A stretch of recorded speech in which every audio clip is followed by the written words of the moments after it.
11th among males. So for this grant, Group D, we are seeking to identify individuals that are at risk of developing developing squamous cell carcinoma that is caused or induced by schistosoma hematobium. So you see children get into the water, get infected by this snail that carries intermediate dose carries the schistosoma egg. So when they get infected, they get into their body and it's not for urinary schistosomiasis, which is hematobium, it goes to lodge in the liver.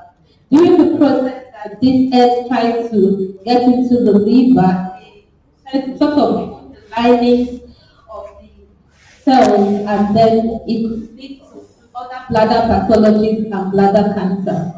So we have here the global burden of schistosomiasis worldwide, and you can see Nigeria somewhere here.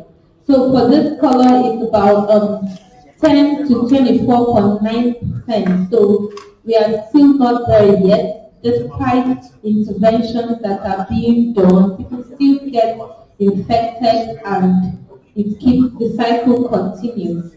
Then in Nigeria, you can see most of the endemic area. We have Ogun State here. We also have in the north, particularly in Jigawa State, but underreporting is making us not really able to see the statistics here. But from anecdotal reports, we know that there is a high burden of schistosoma in Jigawa State and in some parts of Kano State. So, like I said earlier, one of the etiology of bladder cancer is schistosoma hematobium. I've already talked about all of this. So our aim is to evaluate bladder cancer biomarkers, early prediction and diagnosis of schistosoma-associated bladder cancer in Nigeria. And to do this, our research questions are: do persons infected with urinary schistosomiasis express bladder cancer biomarkers that can be utilized for early prediction of the risk of bladder cancer in Nigeria? What are the most common bladder cancer biomarkers that are expressed by schistosoma-infected individuals in Nigeria? Do bladder cancer biomarkers expressed in schistosoma-infected individuals compared with cancer markers in bladder cancer patients in Nigeria? So to answer these questions, we have three specific objectives.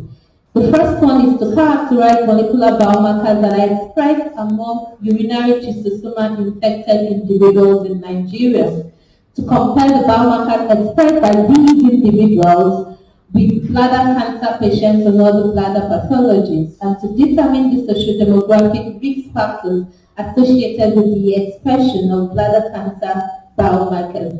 For our study, we'll have a study design where we will go into the community after we have obtained ethical approval from the state. We would go into the community to engage the community leaders, to do community mapping, where we intend to go maybe house by house, every fifth house in the community to be able to get individuals, because we don't just want to do random sampling, hopefully. And then we would collect our samples through systematic sampling, just like I've explained, and inform consent to be sought from participants, 3 members in a household, age category between 6 years to 60 years. We are using 6 years. We would have loved to include preschool age, but we are not sure how these people will be able to respond in terms of giving us the samples, urine, or in case of taking blood for ELISA antibodies, if we'll be able to get from preschool age individuals. So we go from 6 years to 60. And the reason for this also is that we want to see how these biomarkers, even say that will have progressed over time from young children to early adults and up to adults. And then that progression will help us to know at what stage these biomarkers are developed in the body. Then we'll do urine and blood analysis. The urine analysis will be done by microscopy and PCR. So for microscopy, we intend to look at the urine to see people that are infected with schistosoma, and then we want to confirm this with PCR for those that microscopy was not able to pick up the parasite, because we're going to have two cohorts of control, one from the environment, the community where we are taking the individuals from, the cases, and then another one from outside the community. So if people are negative for microscopy, they may actually be having the parasite, but we're not able to see them. So PCR will be able to help us to detect that so that we can eliminate and have controls from that community who are actually negative to schistosoma. Then for the bladder cancer biomarkers, we have carefully selected 3 panels of markers, P53, which is very common for cancers, but specifically also for bladder cancer is often upregulated. For bladder tumor antigen also, which is specific to bladder cancer, and a panel of microRNAs.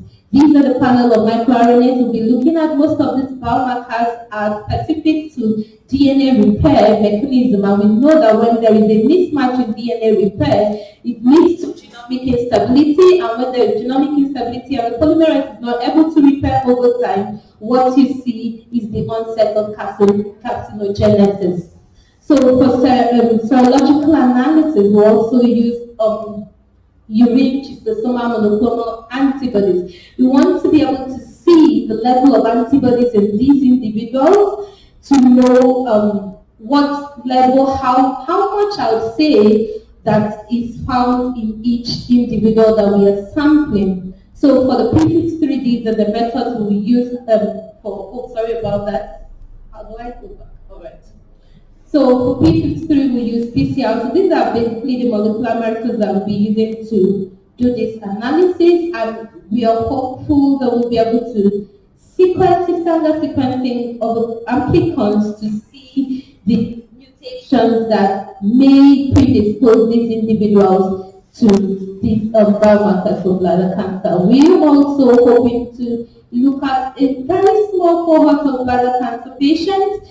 We hope we find, but if not, we will also recruit people that have other bladder pathologies, because we want to be able to correlate the biomarkers we are seeing on the field and actually be able to say for certainty that these bladder markers are also seen in bladder cancer patients or people with other bladder pathologies, and they are actually linked to the onset of bladder cancer.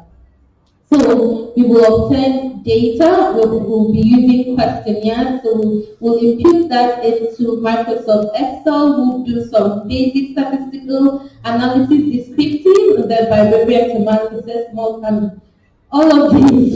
And then we would use SPSS to do that. And I've already spoken about the methods that we'll be using for the analysis of the biomarkers, and for the sequencing, we use Mega to align the sequences, and then we'll be able to find out the mutations that are the expected outcome. We expect that at the end of the studies, molecular biomarkers that are expressed among urinary schistosoma infected individuals will be identified. Biomarkers expressed by schistosoma infected individuals that are commonly observed in bladder cancer and other bladder pathologies will be determined. Social demographic risk factors associated to the expression of bladder cancer biomarkers will also be evaluated, and then the biomarkers that could predict increased risk of bladder cancer with chronic urinary schistosomiasis will be expounded. This is our design and Gantt chart budget references. Thank you very much.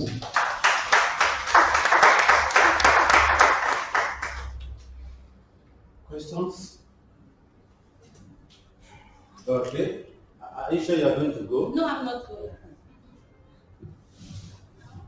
Good morning, all. Thank you for this very beautiful presentation. Well, just a very tiny question and then a comment. A lot. No. Let me ask questions to ask that. Just one. How many people want to ask questions? 1, 2. Just, could somebody in the group just write 2 questions? 3. The 3 questions you can start. You can pick one after the other. Which is not your question. Okay, I noticed that you want to do a lot of things. have a small idea that these things are pretty, I think, inexpensive. Yeah. We think that the idea of the budget that we have can deal with this. So that's number one. Then the comment is, if children less than 6 years will give you good information about this research, I don't think that the fact that it may not be easy to get urine or blood sample from them would be a reason why you don't include them. You take blood sample from 1 year old, from 1 day old, we pass endotracheal tube, or 1 hour old babies. So if there's a physician among you or somebody that has done that, you always know a way to get sample from children. It shouldn't be a big deal.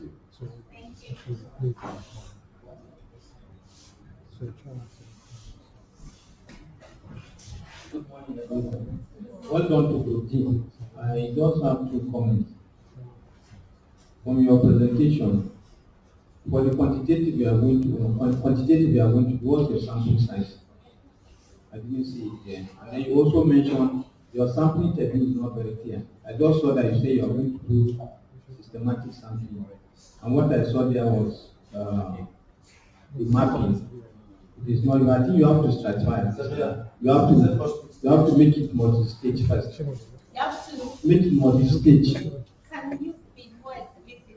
Okay, what I mean is that let them put it on screen so that the last. what I mean is that when you go into the community, probably you know how communities are. Yes, sir. Probably the first thing you do is that when you identify the community, you can decide to stratify the community either into 4 parts. When you divide the community into 4 parts, then you now start your house numbering. When you start your house numbering, you find out that in some houses there may be 1 or 2 more households inside. So you number the houses, then you now take note of the households inside the houses. You also number them. Then at the end of that, the next stage is the stage of selecting the respondent. So what you do now is that you now get your total sample frame from the list you've drawn. Then if you calculate your sample interval based on the number of samples you want, you may have a sample interval of maybe either 3. Then means that after every 3, you understand, you pick the number. So it's not just I can put it through later. Thank you. Yes.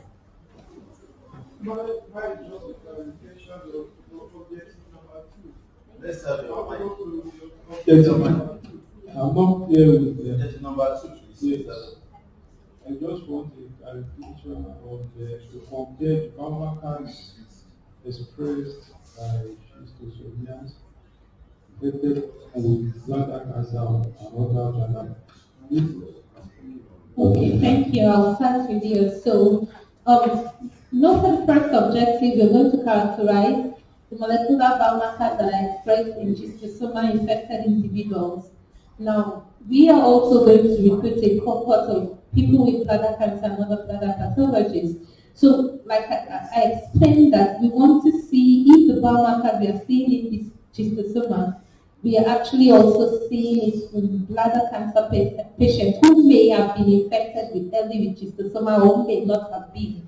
So we want to know if there is a relationship between these biomarkers have already been characterized to be schistosoma-induced bladder markers that can lead to bladder cancer, right? So we want to see if it is possible that that's what we are going to be seeing here, because it will help for early detection of bladder cancer, probably other pathologies.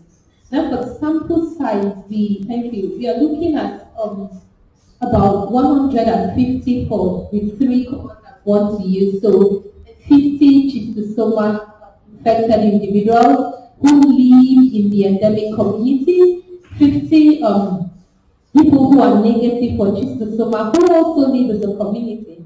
And then we now go to a non-endemic community, recruit people who probably don't have schistosoma, don't want to say never have been infected at that time, and then because we do not want an overlap that we just see biomarkers in the endemic community and we quickly say, oh, this is for schistosoma. I want to be sure that yes, this is truly associated or truly induced by this parasite. So you're looking at 150.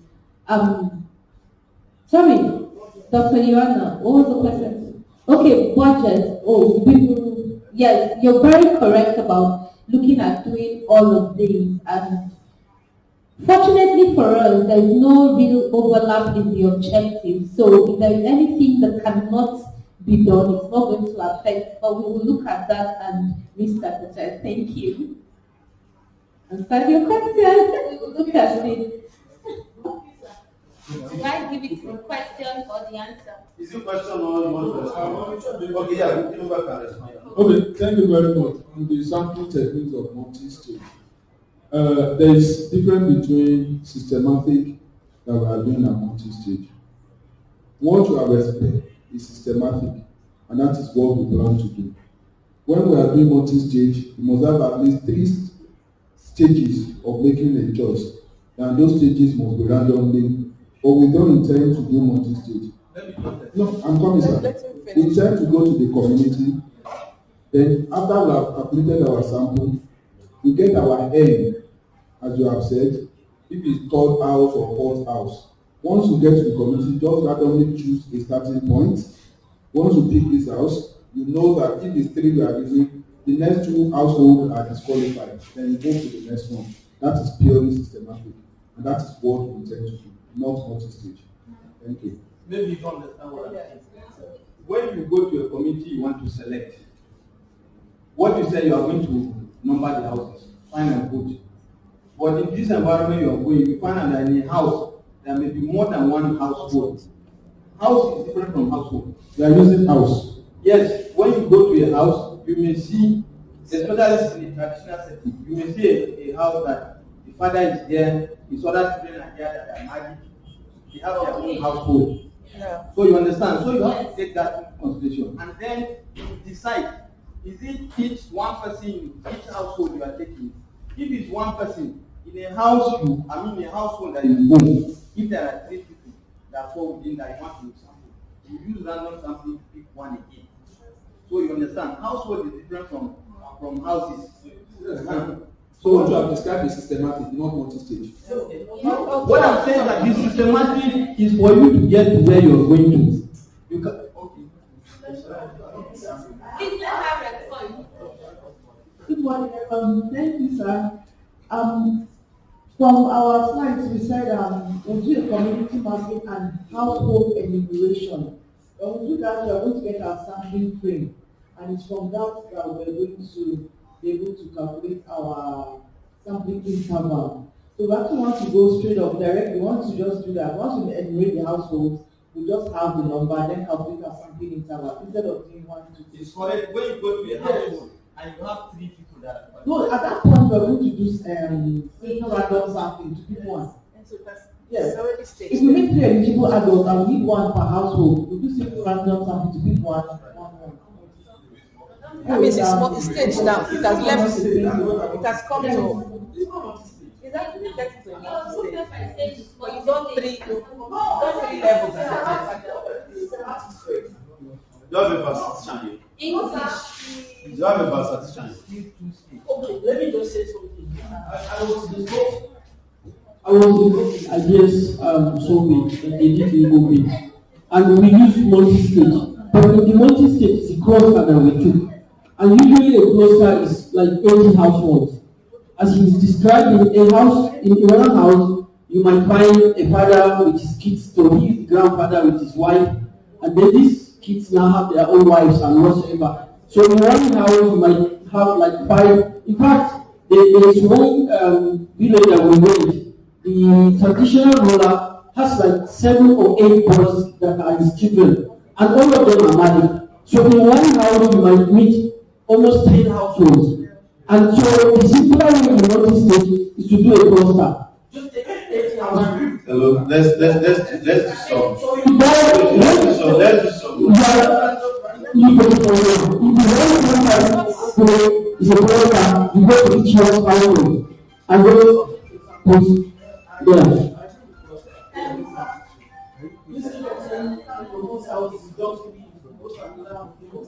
Excuse me, can I say something, sir? Okay. Thank you very much. I like the brainstorming. We actually learning. I know multi-stage needs a minimum of 3 stages. And each stage has a particular probability method or a method we are going to use. So for instance, I have 3 stages. When I get to stage 1, I will now decide at this stage 1, do I use simple random sampling or systematic or classic or cluster? Stage 2, which one do I apply? So every stage has its specifics. But we are saying that once we enumerate the households, we get our sampling frame, calculate our sampling interval straight up. So I do systematic sampling straight. That's what we want to do. Dr. Joshua is not here. Yes, we are going to pick one eligible through simple random sampling. That's what, if it's two stage, don't call it multi-stage. Hey, sign your back. Yes, I was saying, actually explained that in multi-stage sampling, every stage has a specific. Stage 1, I will start out to do simple random sampling. Stage 2, I want to do cluster. Stage 3, I want to do systematic. So even though that there are different stages, but everyone has a particular way in which to be executed. So as I said earlier, as we get into a community, we will enumerate the household, get our sampling frame, get our sampling interval, and go ahead. But what you see described is two-stage sampling. Yes, to that I'm two, not multi. So I just need to 2 stages, but not multi-stage. Two stage, thank you. Let's do one into it. First stage is the house. You selected the house. What is Second stage is the definition of an household? and then the third stage is Wait, pause. Where they all live The definition of an household. An household is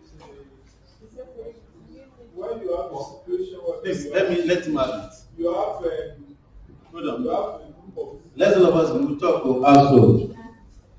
in the household. The member of the household are people who eat from the same pot. Thank you.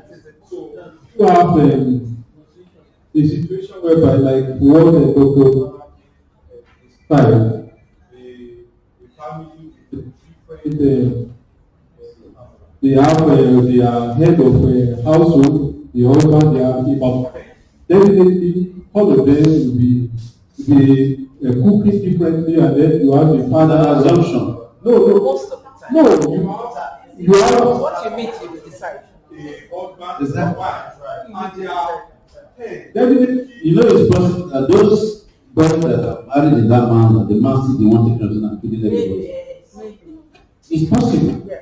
It's only in the north, it's possible that it's still that they are still independent, it still does everything for them. So when we say an household, because I wanted to ask that even let's forget that they are husband and wife, they now have relatives like a maid, everything. We do not count as an household with the person. Yes, they are So what we are looking for, you are looking at the possibility of the transmission. Okay, because we are looking at the possibility of living together because we want to is affecting A, B, C, is affecting D, E, F, they are doing this. So because we are separating it that way, we get that sense because as a building, house is different from number of houses different from an household. In short, like if you are looking at, we are talking about the village now. If you look at your bank example, that okay, there's a compound, you have a green class there. At that point in time, the house has there are different households at that point in time, it's not so because it's demarcated and separated. So what we want to do, because I keep looking at them and asking myself, are you doing a privilege study? Yes, sir. There is no in your objective. It's a comparative construction. No, are you doing a prevalence study? You said yes. Then your objective. When we are going that route, you are telling us that doing a prevalence study. Because for you to be doing that you are trying to say how this thing is frequent among this, that we want to tell us. And it's not part of the objective. Prevalence is because if you are telling us there is no privilege, you say it's unknown. I was going to say that, sir, our main objective is not the prevalence data. Our main objective is the comparison to find out whether these biomarkers can be used instead of the invasive nature of detecting this cancer, and if this can be used early enough before before the progression of the cancer. So why are you going through this route? The reason why we are going through sales route is because those people that we need are those ones that are not being that have not started developing the cancer. You don't need to go through this system because you are doing privilege. This is important because this privilege, this map you want to do, I hope you know it costs money. I am involved in the let me say what because it's already done. In this big work. And not even the one that we do for DHSS in Nigeria, to map a community. It's millions of naira we pay. I'm asking if you are not doing privilege, why spend that much money to do this? So what's the best I'm only approach? asking. So what's the best approach to do it? I don't know whether you agree with me. Because this privilege study is a study on its own. How do we reach the population? Again, then we now come to when you say, go to that study of and say, characterize molecular something. We have many doctors here? Raise your hand, clinicians here, the clinicians in our midst. Okay, because I learned from one of my mentors. I used to use this very often. And the question you want to characterize, you know you need to give us the clinical symptoms. What do you characterize? Because, and it's not going to be on the start base, I'm not sure you want to characterize. Wait now. I want to ask again now, are you saying this marker you are doing is not known for identifying this disease? Because you said we know. And we need to understand what it means. And I'm just asking. Are you asking for response or you're asking for I'm not saying you should take it. I'm only saying I'm only asking you to think about this. Because you are saying they know and you have listed these markers now. I'm a genetist. I'm a genetist for your information. And I know that you are saying it's your noble marker you are looking for. The question is that this one you listed, are they identified to actually with this? Because there is no more noble. Then I'm asking, are you doing a privileged study? If you are doing a privileged study, you can screen for this thing. Because the way you are putting your work is like you want to screen the members of the community for these markers to now see those that is coming out with from those that have this bladder cancer and from those that have bladder cancer. You want to see what are the frequency of occurrence or indication of this, because for all of these markers are saying mutation have to take place before cancer has to be. So you want to see that difference between the ones that have cancer and those that have cancer. That is good. You are not looking for a novel gene. When you are in the exam hall and the teacher not say A, B, C, D, and then say you do that yourself. So the person now put on the next number and say you do that yourself. Is that what she's trying to tell us? What we are asking, because one, what that one came up is because we are telling you for your proposal to get somebody's attention, it needs to be different from what is already existing. 10 million is not a small one. If you said in Nigeria, these markers have not been screened, have not been identified to show you this thing, it's a different thing.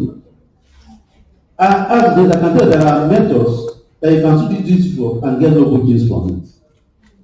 It's not as just that the way you are approaching, you are not talking what you have presented to us. Because if you listed those markers and you to compare Babaka Express with this, fine.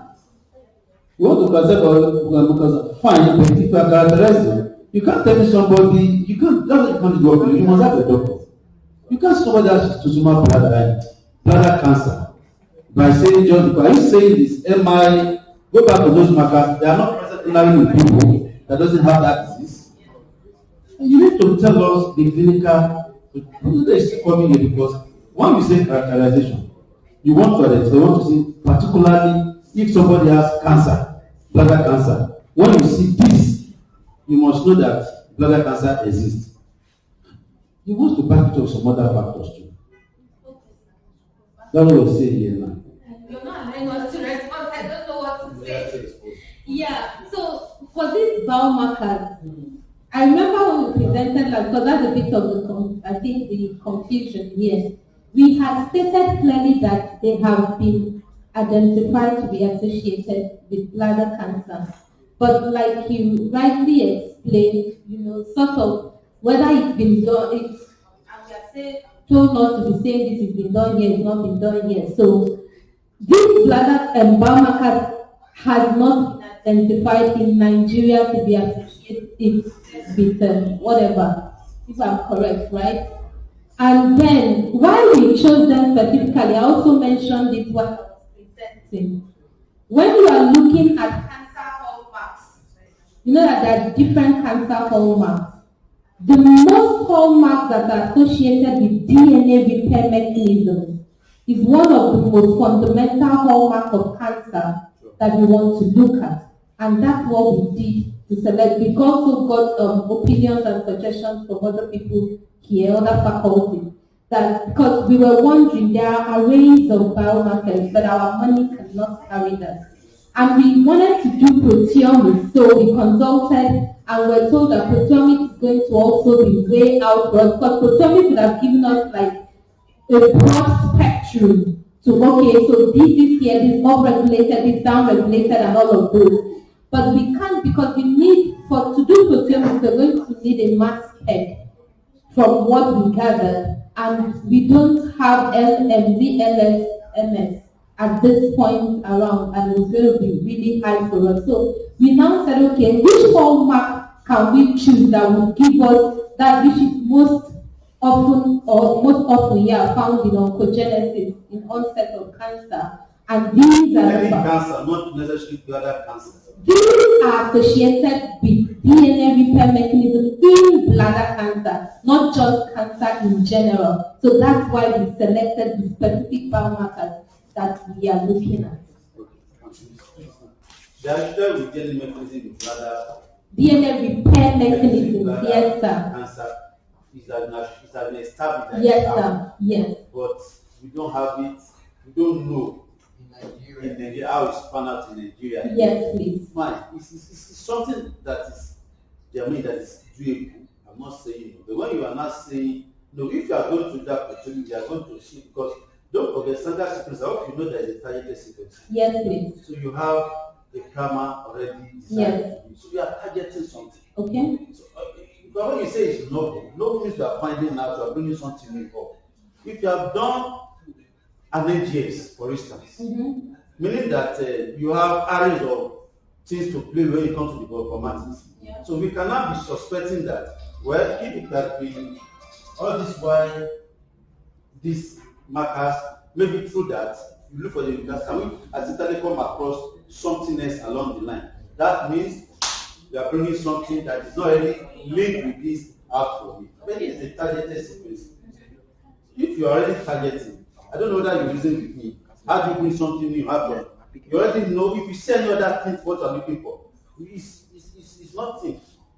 So it is either we adjust the title, removing the number in this case, or we do, because NGS would have been great, like you have said, at least to give us this broad spectrum that during the analysis we are able to see something. But we can select some few ones that do NGS rather than Sanya. That would still be fine. At least we have the facility for NGS in Nigeria. We have, I don't know the specification of our helix. Okay. I had called Mr. What's his name? Chika? Dr. Chika? No, Chika is not. Is it Chika? Yes, it's the one I called. I think try to see have you been to the central lab before? Yes. Okay. I do not, maybe Dr. James will need to be in John to tell. I don't know the question of the MS lab. I know Rama's full time, but I don't know this. I think it was HP. He mentioned. We have HPSC. Fine. Yeah. We have the MS now. Okay, we'll find out if that's possible. Yeah, thank you. Thank you very much. So again, you are not done because you are still talking about sample size. Yes, is that 150? Yes. So again, you must tell us how you arrive at 150. Okay, that's another thing. So we calculated sample size in a prevalence that was really high, and it gave us 412. But further interaction with faculty, we were made, after brainstorming, we realized that 412 is large. It's it's not very doable at this point with what we are looking at. And so, because again, it's sort of an exploratory analysis. How did you arrive at that sample? 50, we just No, I mean the 400 they are talking about. we used a high prevalence of, is it 40 something? Nana? Yes, the 412 sample size was prevalence of, is it 40? Is it 7? Let me know. So, about the sample size, we were looking at this, the sample size based on the psoriasis prevalence, and that's when we arrived at the 400. And the What is the prevalence of schistosomiasis in Nigeria? 16%. 16%. Yes. And you use that sample size from For the earlier one, Yes, that's what we use. But one of the properties informed us that since we are looking for the biomarkers, we are not supposed to use the cystosoma prevalence. We are supposed to use the bladder cancer prevalence. And with the bladder cancer prevalence, we are supposed to have only a sample size of 15. 17. So that is what we use to arrive at that samples. so we did additional, what did we do, 20% was 20%, right?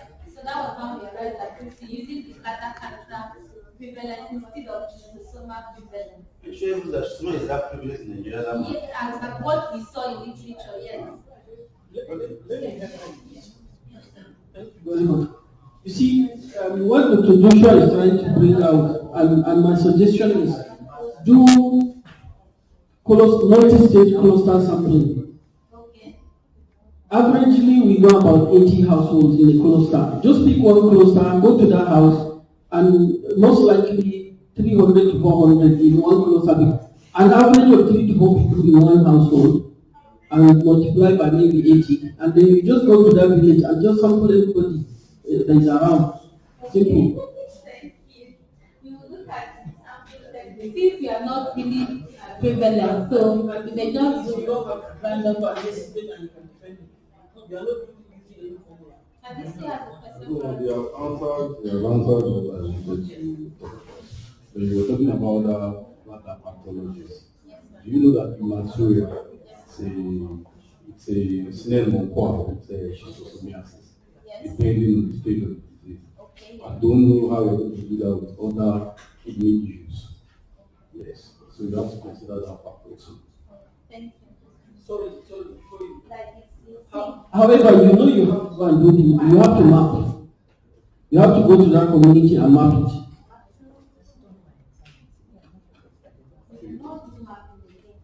Who is the faculty between you?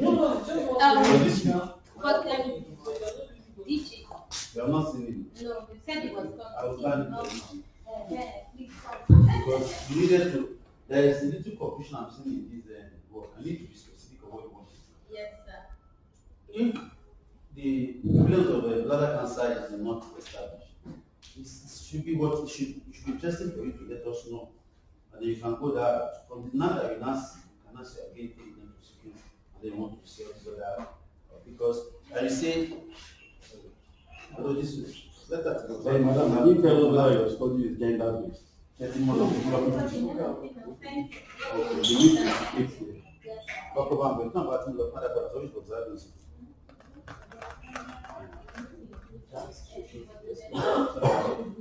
So we need to sit down, then ask ourselves the question, what is the main objective for this work? You understand? If you want to tell us that, because it's early diagnosis and then what it is, and then it's the early detection and diagnosis of because means that you're trying to say, okay, you are bringing a diagnostic kit out of this project. You don't know any diagnosis, you want to diagnose it in. You need that they have issue with diagnosis, they have issue with diagnosis of bladder cancer present. So where is the testing method of the urine? Oh, great. Great.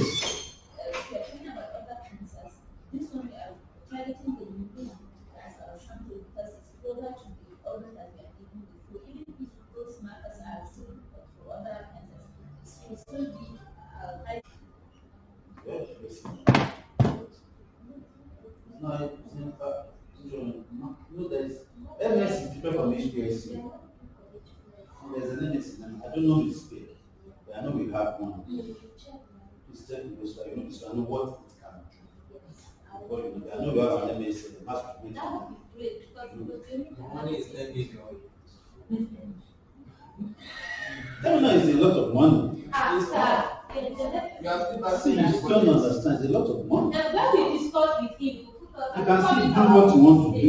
You said the prevalence so far is giving you 16 sample size.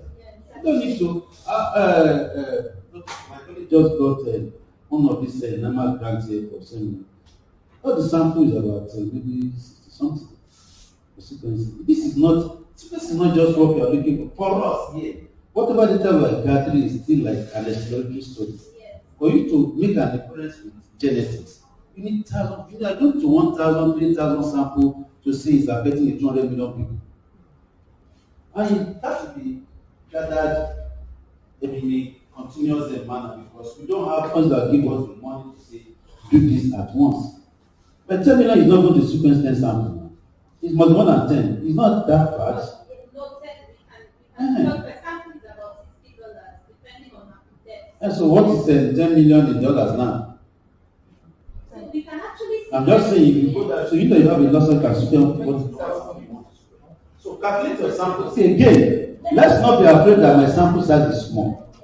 That is why some people have put a standard protocol to say if this is what you want to study. That's why if you use one for case study, for study for a particular thing, you say whatever it is that you are sure that the input, the parameters that you put into it are well established. Do these two samples. Nobody will query for that.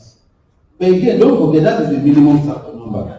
So you cannot say you are doing 50 because then you have already justified the use of that sample size calculation.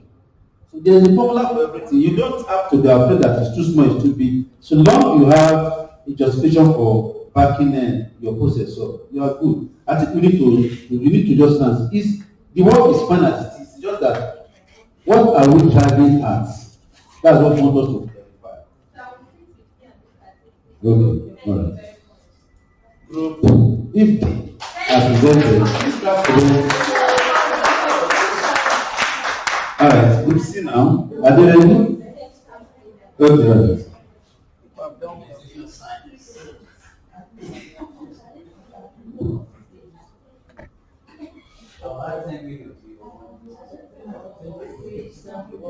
Good morning, faculty member and cohorts. I'm Abiodun Ajayebe, and I'll be presenting on behalf of Group C. So thank you for improving our work, and I want to assure you that we have a better version of the study. So we try to edit and improve on our topic to read community-based strategies for HPV self-sampling to improve cervical cancer screening uptake. So this is the list of the investigators and the outline. Cervical cancer is a global challenge because it is responsible, it's the fourth most common cancer among women globally, and the second most frequent cancer among women in Nigeria. Out of the 12,000 cases reported, about 7,968 deaths occurred from the new cases yearly. And the most important risk factor associated with cervical cancer is the high-risk human papilloma virus. Cervical cancer screening has been shown to be effective in preventing the disease. However, the uptake of cervical cancer screening is low in Nigeria. The reason for this low uptake is because of the implementation barriers, which include the social demographic characteristics of women, the religious and cultural beliefs, the poor knowledge of screening modalities, and accessibility and financial constraints. Interventions against barriers include education, engagement of the community, innovative self-sampling technique for HPV testing, intimate partner support, and religious leader support. The self-sampling for HPV testing is also identified as an effective implementation strategy for cervical screening uptake in developed countries. However, in low to middle income countries like Nigeria, the uptake of HPV self-sampling for cervical cancer screening is still suboptimal because the sampling kits are used within the hospitals. And because the rate of access of care, the rate of access to care of women in Nigeria is poor, and it is done in an uncoordinated manner. Many of the women cannot access the self-sampling. Even when they can access the self-sampling, there is a constraint of time. And ultimately, the privacy of women is a major barrier because when the self-sampling is done within the walls of the hospital, it is done by a healthcare provider. So they feel that their privacy is being encroached into. Community-based strategy is an evidence-based solution that has been used to improve the uptake of cervical cancer screening. That has been used to improve uptake of screening in different health challenges. And use of existing community-based strategies can break the implementation barriers to cervical cancer screening. This study is significant because the involvement of key stakeholders in the communities are important agents of change that can drive community involvement and adoption of cervical cancer screening. The community-based strategies can also allow women to collect vaginal samples within the comfort of their homes without the fear of violation of their privacy. And the strategy has only been evaluated within an institution in Nigeria and not yet within the community. I'm talking about the HPV self-sampling. What are the research questions? The first research question is, what are the barriers and enablers to implementation of community-based strategies for HPV self-sampling? Will identified community-based strategies improve cervical screening using HPV self-sampling kits? What is the burden of HPV infection among the study population? And we hypothesize that community-based strategies using community or religious leaders, pharmacists, patent and proprietary medicine vendors, traditional birth attendants, women groups, markets and schools for human papillomavirus self-sampling will improve the uptake of cervical cancer screening among women in Nigeria. The aim of this study is to evaluate the effect of community-based strategies for HPV self-sampling on the uptake of cervical cancer screening among women in Nigeria, and the specific objectives are: 1, to explore community-based strategies using the community and religious leaders, the pharmacists, the patent and proprietary medicine vendors, traditional birth attendants, women groups, markets and schools for HPV self-sampling. 2, to develop and implement visible community-based strategy to improve cervical screening using the HPV self-sampling kits. And 3, to determine the prevalence of HPV infection in the study population. The study location will be Osun State, and it's going to be a pilot study using a mixed method study design guided by exploratory, preparatory, implementation, and sustainability implementation framework. One community in Osun State will be selected for the pilot study, and all eligible women that are available for screening will be included in the study, age 30 years and above, as recommended by the WHO. After self-sampling, the samples will be analyzed for HPV polymerase chain reaction. The positive cases will be referred and followed up. The study duration will be 18 months, And data analysis will be done using content and thematic analysis for the quantitative data. Y-pairs chi-square test will be used to assess for associations between the dependent and independent variables.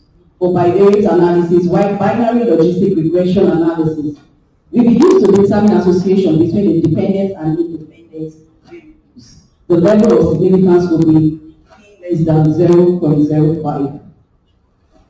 This is our work breakdown structure, starting from the development of the protocol to engagement with the community. And after this, there's going to be community sensitization, and we're going to explore those strategies and also ask for the best modality to implement the study. After we get the information and the exploration, we're going to refine the study protocol and then implement the protocol in the community. During this, we're going to monitor and track how the implementation is going. And then the laboratory analysis of the sampled women. Positive cases will be referred. All women will have their results, either positive or negative. They will all know their status. But only the positive ones will be referred for treatment. Then the data analysis, stakeholders, participants, and feedback, post-study evaluation, then manuscript writing. So this is our budget. The expected outcomes include, we expect that there will be improved cervical cancer screening uptake. And we also expect that there will be higher detection rates for HPV. And we expect to also obtain a roadmap for optimization and sustainability of community-based HPV self-sampling for cervical cancer screening, which can be adopted in other communities. So in summary, the uptake of cervical cancer screening is still low in Nigeria due to implementation barriers, which are peculiar to low to middle income countries. According to the recommendation of WHO, the use of HPV analysis is a sensitive and effective tool which can be adopted to developing countries. We therefore propose an implementation strategy to determine the effects of community-based strategies for HPV self-sampling on the uptake of cervical cancer screening in Nigeria. And the expected outcomes of this research are increased uptake of cervical cancer screening, higher HPV detection rates, and roadmap for optimization and sustainability of intervention. Thank you.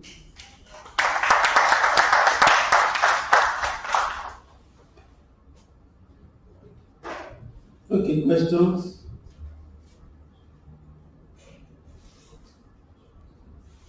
Anybody?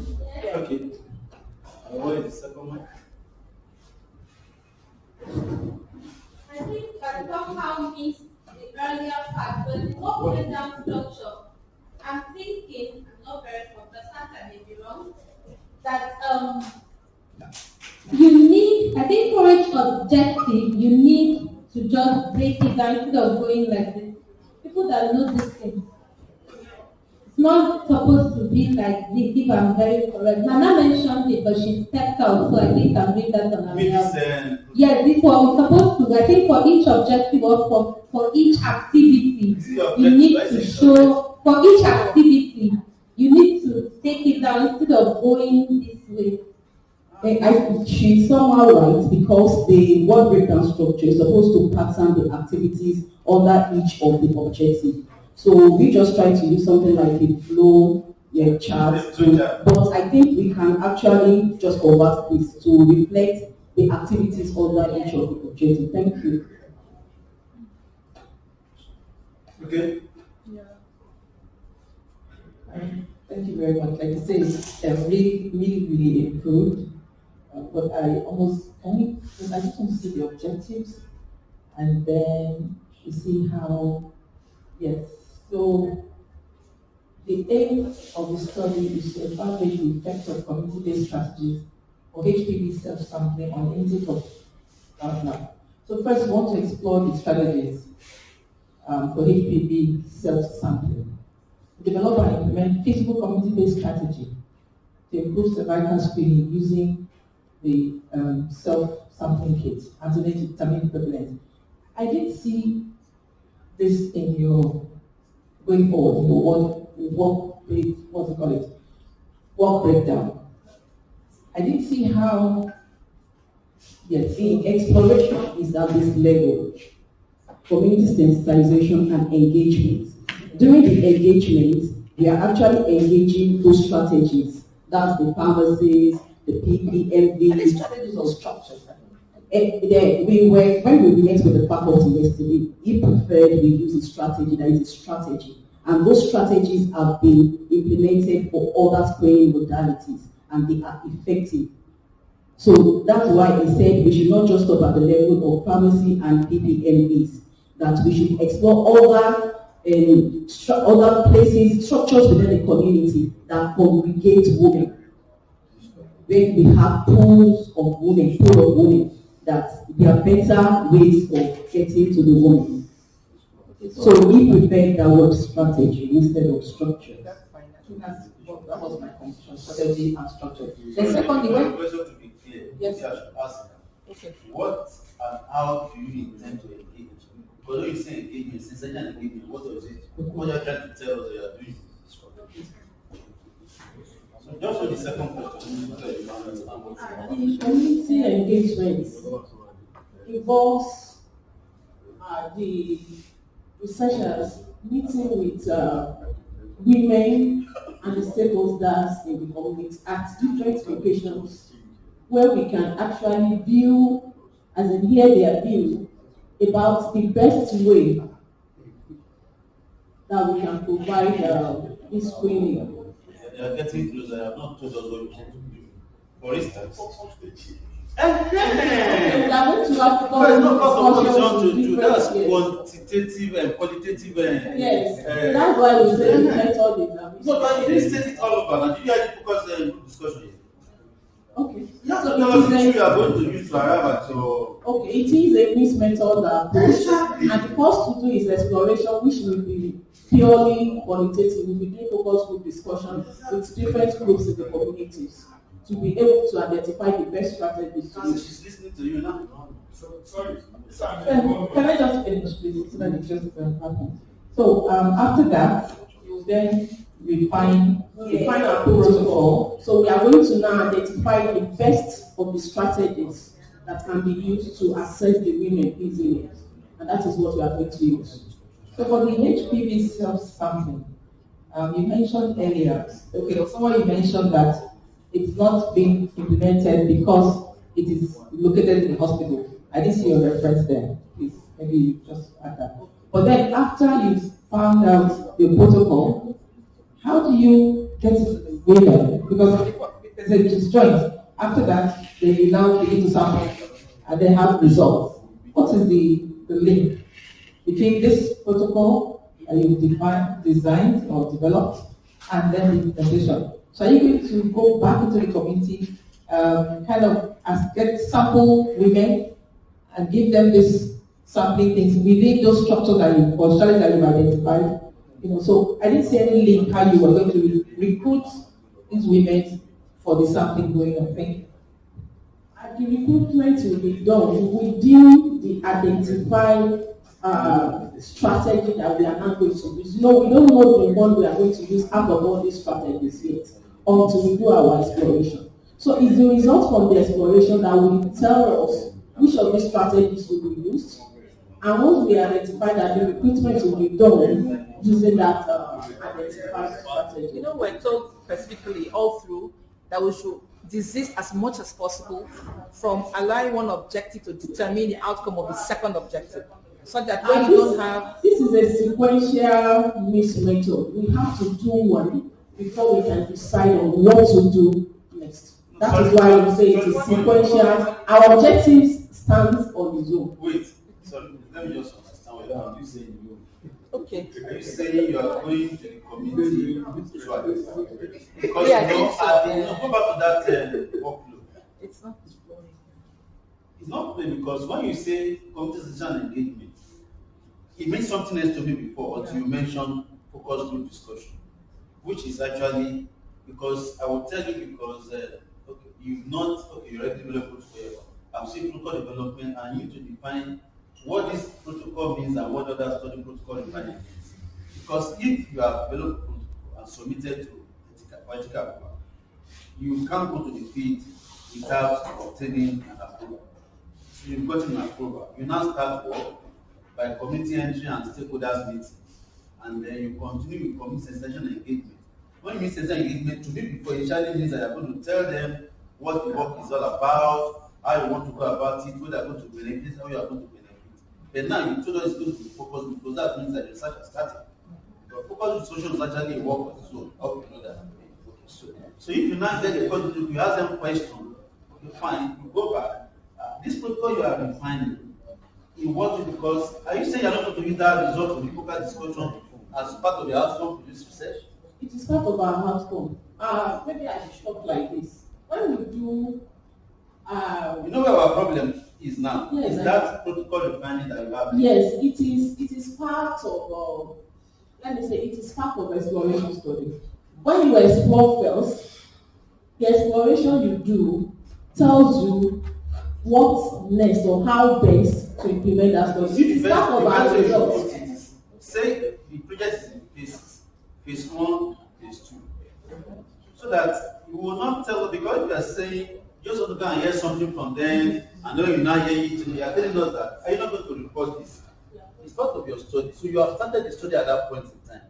So it's not as if when you are engaging as a study community, you already see community entry, you have entered the community, you gather them, you have told them about the work and everything. This one to me means you've told them, you are telling them you are coming back to come and start.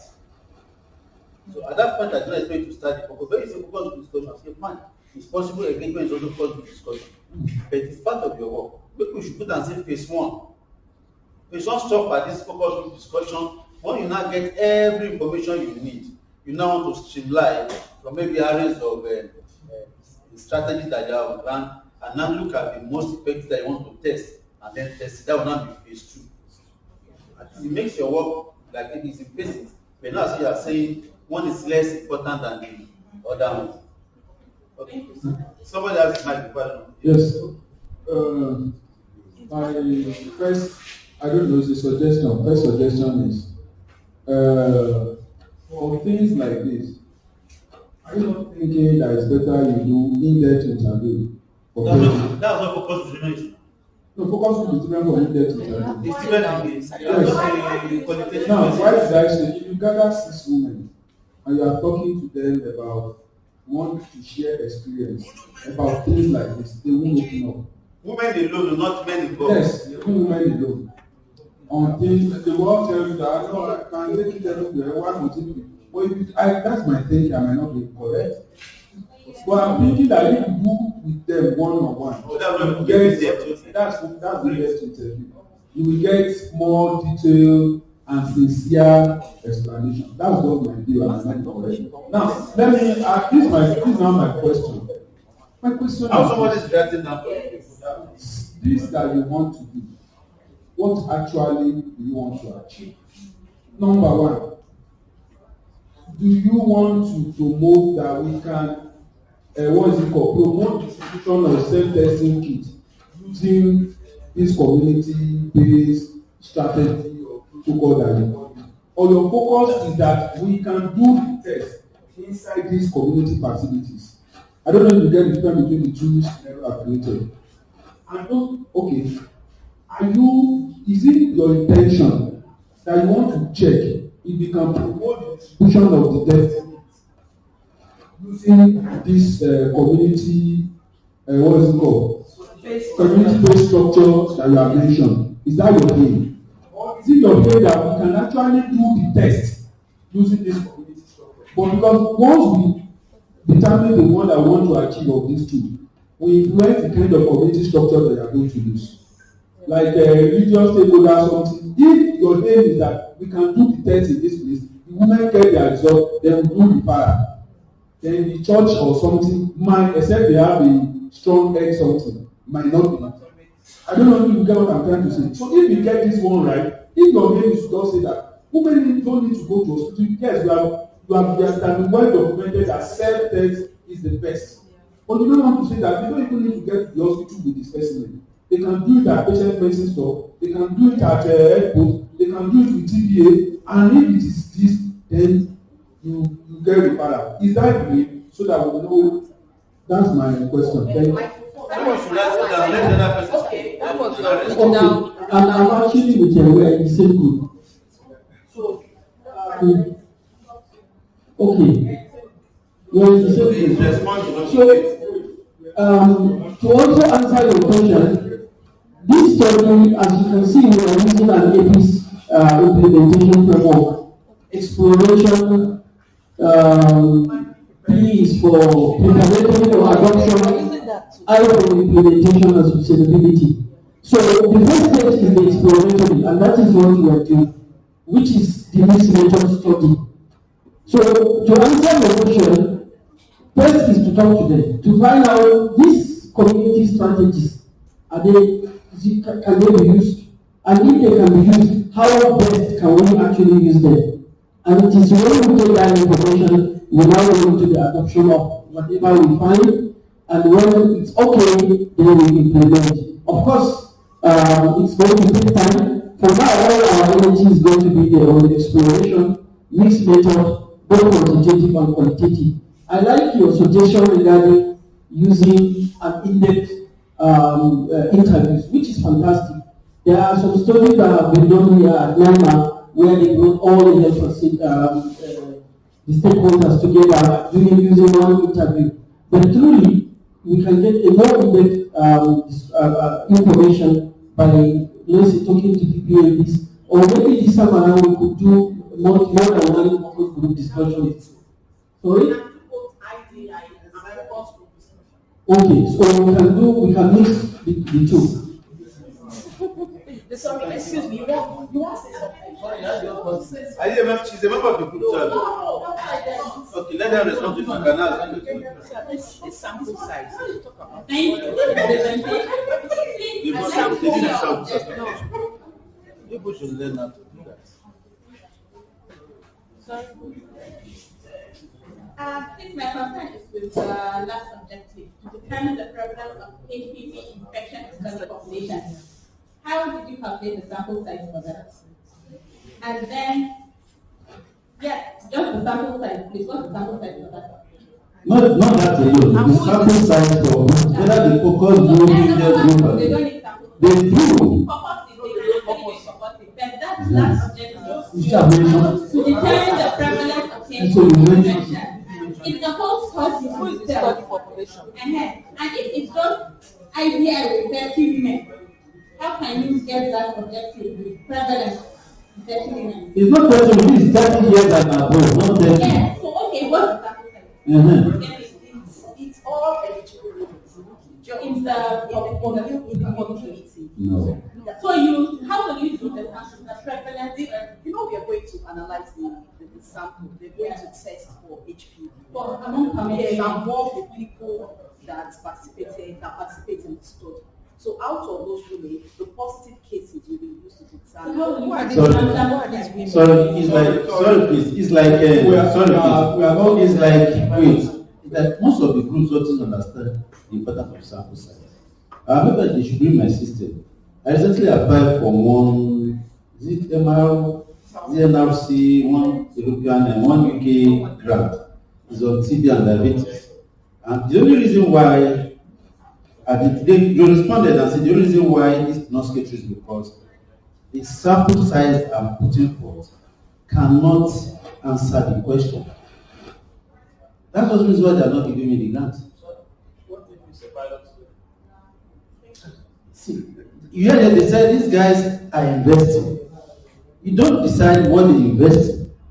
The person that wants the money decide what wants to use the money. So ask yourself a question. If she brings a work, and I'm bringing a pilot, and we two of us submit, and you are the one that wants the money, which one do you choose? Pilots are supposed to be from out of pocket money now. Okay, you don't understand what investment means. you need to look for somebody's choice to say, because part of it that you are trying to tell the funder that you have a plenary data. You don't want the funder to come and give you 10 million for plenary data. You want to go and buy it.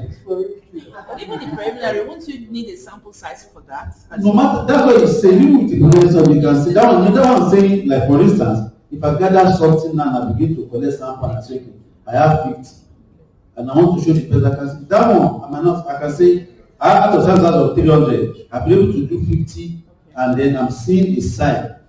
We press further to show that this sign is actually existing. That's what we mean by pilot study. You understand now? So, but this is trying to say sample size calculation in proposal writing is very, very important. We didn't calculate the sample size.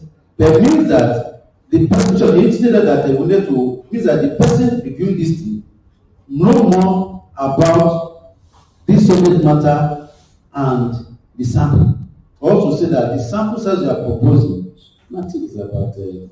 And we actually try to reduce and say because the money that is there, but we know, but they will say, please do this and submit for the subsequent one. That's not that they are not funding it. And this is just this year. I'm trying to collaborate, and I'm trying to collaborate with Newcastle. Is a department of statistics. People are actually working with their statistics and model in Newcastle University, that's UK. They wanted to submit everything together. And then he responded to us. In short, the project, the fund is that the UK person is the money will reside there. Even though I'm the one that is going to be the peer, there needed somebody in a UK university that or UK organization, whether university or extension, that will host the money. Of course, that means that they trust us about anyway. But that was the money that we can now work together. So we actually did the work and the calculation together. So when they come, so you can repackage it sometimes for something else. So just the sample size is very, very important. That's about April or so this year. Thank you. Well done, Group C. I have some few comments that I want to make. Just as she has asked, how do you intend to calculate prevalence? Because my advice is that if you actually want to get the prevalence, it means that you are going to take your quantitative very serious. You get the sample size and also the way you are going to sample. Because you say you just select one community in Osun State. If you just select one community and there is no probability sampling, that cannot be a prevalence. But at the same time, you can get, from the samples you get, you analyze in the lab, you can get a value, but that's not a prevalence. It's an occurrence. Because it's not everybody that was given equal chance to submit a sample, you understand? So you have to decide on that. If you want a true prevalence, calculate your sample size, remove those numbers, and then those numbers, you can decide to take samples from them, or you can decide to take certain percentage and then analyze. But everyone should have equal chance of being selected. You understand? And also the way you are going to select a community, because you can't just say that when you go to Osun State, you just select community. You can start from the local government. When you start from the local government, you go to what? From what you now get to community before you even get to houses. So all those ones are very important before you say this is the true prevalence of what you are looking for. There's even another problem because the group member, let's ask again. What did Osun State people do to you that you become the target? Let me answer. You are one of the group members. Yes. Okay. Let me answer this question. So you can answer it together. What was the offense? Initially, I'm just fighting for your system. We are going to work on that objective. We are going to work on. Initially, we thought we could do the study such that it will cut across different. No, see, your design is okay for me. I agree that you can do the qualitative and the quantitative together. Beautiful. Yes, sir. So you only suggested that give us the reason why you are doing this. We are not. What he said is that I'm asking that because number one, that I'm asking the question, what was the offense of Osun State? The implication I'm asking, yes, I'm asking, why did you pick that location for your study? Are you promotional? I'm not, but I'm fighting for them. I'm a Nigerian. Why Osun? When I'm fighting for my state. Out of the 6 geopolitical fiscal zones in Nigeria. Only 4 zones are represented in the group. The first thing you do, children have to come with privilege. No matter how you, except you are saying that this is rare as ever occurred here before, like COVID-19. That was before it came. Somebody cannot come to Nigeria as 2018 or 2019 early and tell us I want to do study of COVID-19 here, and they say it's coming to Lagos or going to, they will ask you, what is your problem? Because it's like, it's not there. But this thing, HPV is already, there are not many works done with HPV. In Lagos, in Osun, in Oyo, because if I'm a reviewer and from Oyo State, and I look and say, what is my own thing now do? That you put Osun State. Because of that, I mean, so I think what we should do is that the group should sit down, go to the statistic in Nigeria, look for the states, prevalence in all of the states. And you now, whatever they have now, it's not so you cannot do. You now choose, because for you to back up your decision, you cannot say want to see these are high prevalence, these are low prevalence. Just try to have a scientific basis for choosing your location. The only scientific base that we try to go, this HPV self-sampling has been tested within the hospital, and it was done in Osun State. So we're thinking of, if that has been done in an institution, I mean the health care institutions, let's see what happens also in the community and compare it and be able to refer to that in our resources. Again, let's understand that this is not a student project. You see, we need to come into this reality. This is somebody's money you want to spend. So I'm looking at that one, except for that I want to do HPV. If that's what you want to do, give me 1 million, you should be cool. Not you understand? Because if you are talking about prevalence in Nigeria, no, I'm saying that no, don't delete it. It's one of the things to make your work. You want to report somebody else has done. No, you want to say you are doing something that can impact, that can show significance among Nigerians. And we have 36 states in Nigeria. We are choosing Osun State in 1/36. What impact you want to make for us as a country? Nobody will give you 10 million for ballot. If you are doing NGA, that you know that one sample costs like 150,000, then the person can say, okay, you are coming for a poor country.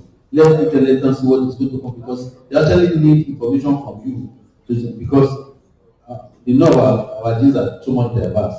But this is questionnaire based. This is sitting and asking people questions. If you are doing this, so something they say by the 4th or 5th meeting, they say they are saturated.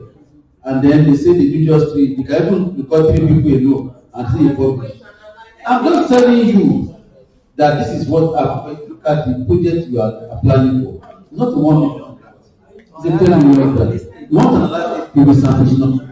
How much is the test for each people?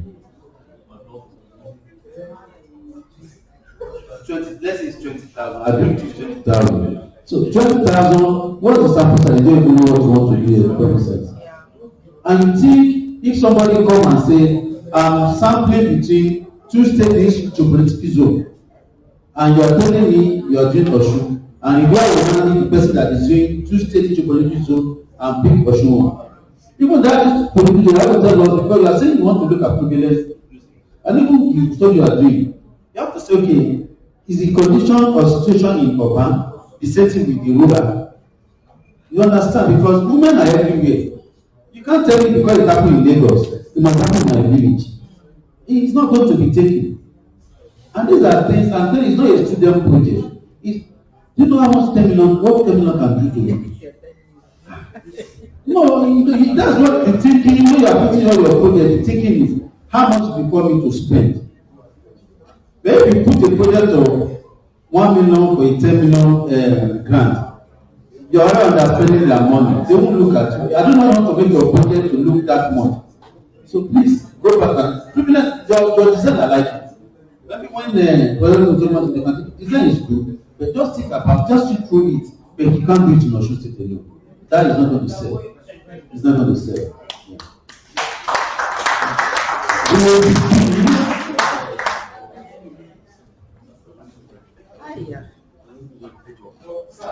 Matter.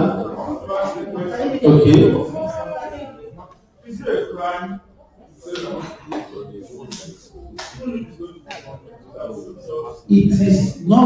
you know, the question is, what do you want? Again, don't forget, all she will tell you that if you say that you are, it must generate formation.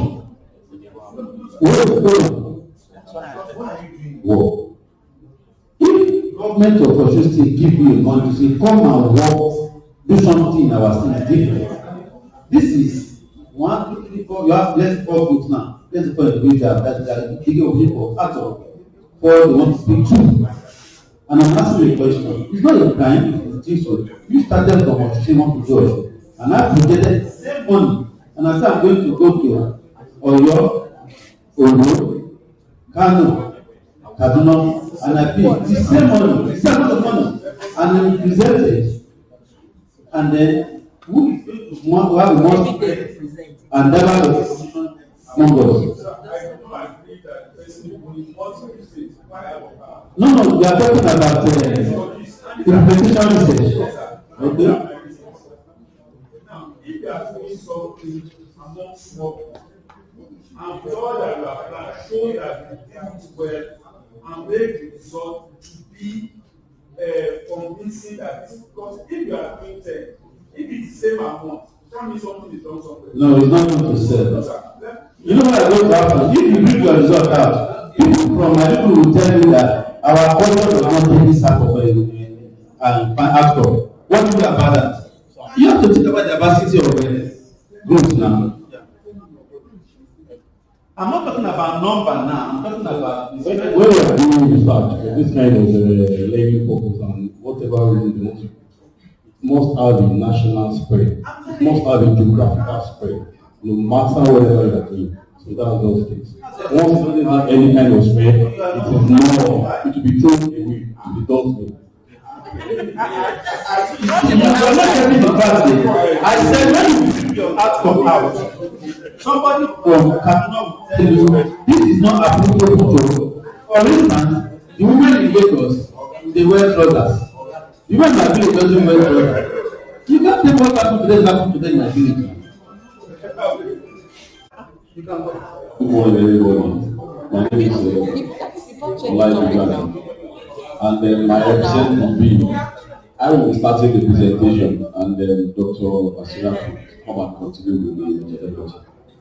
So, our project is titled "The Tobacco Harm Reduction for Adolescents in Nigeria: An Exploratory Study."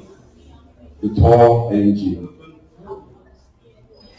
And these are the principal investigators. I am the principal investigator, and we have a list of other collaborators. This gives a breakdown of what the role of each of the collaborators will be, and also our expertise. So we're also appointing a member, an addiction specialist, and also a public health specialist into the research team. And I'll be following this outline. Normally, tobacco smoking has associated with over 7 million deaths annually. While in Nigeria, not less than 29,000 deaths are related to the use of tobacco. We know that although smoking rate appears to have stalled globally, there has been an increase in most parts of sub-Saharan Africa, precisely in Nigeria. There are studies that show that among adolescents, this is actually increasing. There are several intervention programs that have been proposed for tobacco cessation. And tobacco harm reduction is a comprehensive approach that is meant to address this problem. Harm reduction can be defined as policies, programs, and practices designed to reduce negative physical, social, and economic consequences resulting from substance use without requiring abstinence as a primary treatment goal. Although tobacco harm reduction has gained popularity in many developed countries with successes recorded, particularly in the UK, its implementation in low-income countries is suboptimal, particularly in Nigeria. We are already aware of a study among the population that looked at the feasibility of brief intervention among the population of rural and semi-rural adults, which was done by Lashirigo and Ola. So our research questions currently are that what is the level of awareness of tobacco harm reduction among stakeholders, which include the state ministry of health officials, representatives of these so-called NGOs, mental health professionals, state ministry of education officials in Nigeria. What is the relationship between the level of awareness and the effectiveness of our policies, and what are the barriers and facilitators of implementing the use of tobacco harm reduction among adolescents in Nigeria? So our aim is to determine factors that drive the implementation of tobacco harm reduction policies for adolescents in Nigeria. And we want to explore the perception of relevant stakeholders, which will include those I've earlier mentioned on tobacco harm reduction, and to assess the barriers and facilitators for the implementation of tobacco harm reduction for adolescents in Nigeria. So, Dr. Bashira will continue the presentation. Thank you very much for the introduction. So the methodology. Firstly, this is a nationwide study. This is a nationwide study. We'll be submitting an application to the National Health Research Ethics Committee. The design of this study is an exploratory study. It is going to be carried out in the 6 geopolitical zones in Nigeria. We'll be randomly selecting one state in each of the 6 geopolitical zones. So study participants will be stakeholders and policymakers such as Commissioner for Health, representatives from primary health care boards, drug substance abuse board, Commissioner for Education, and other NGOs. So data collection will be carried out through key informant interviews using a semi-structured topic guide. We're already developing the topic guide where we'll ask questions to elicit responses. So 3 team members who are trained in qualitative research will be conducting the interviews, and interviews will be recorded and transcribed verbatim. So for the data coding, we'll be using NVivo, and 2 members of the team will carry out the initial coding and later meet and discuss to resolve any discrepancies. Also, a 3rd member will be involved in the thematic analysis. So the codes generated will be mapped to the construct of the ethics, which is the exploration, preparation, implementation, sustainment framework. So in the framework, we first have the exploration stage.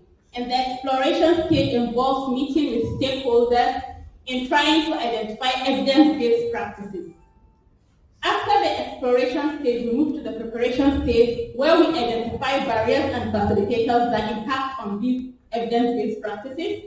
Then in the implementation stage, you look at how to implement these evidence-based practices, which you've identified from the discussions. And then we move to the sustainment stage, where you try to see how these evidence-based practices can keep on being utilized and sustained in the system.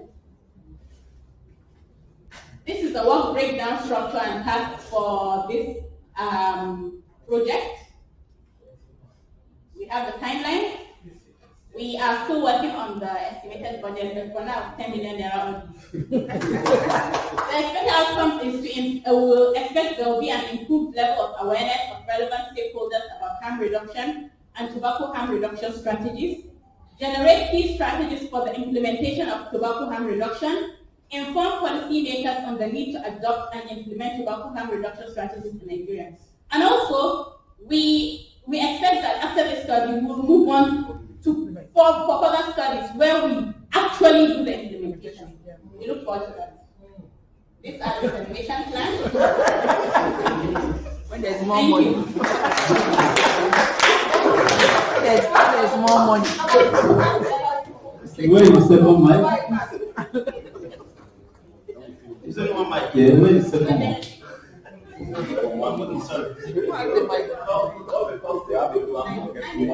More money, yeah. Don't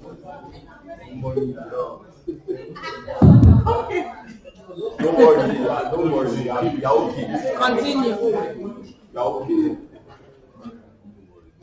Thank you for thinking about this to please address one of the most challenging things that we have in our community presently. I have these for what is it called? Any questions to ask or clarifications to make. My first question is, you said you want to explore, design something, check if it's going to work. No. That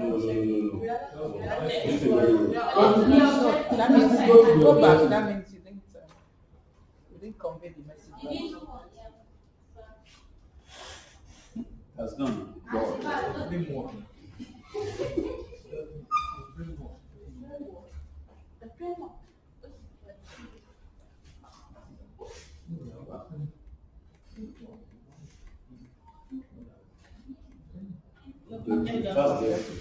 Next. Okay.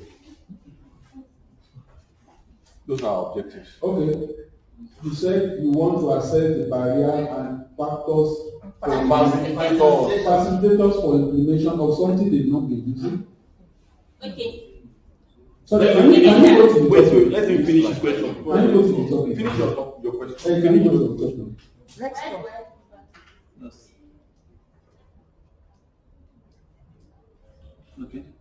Okay.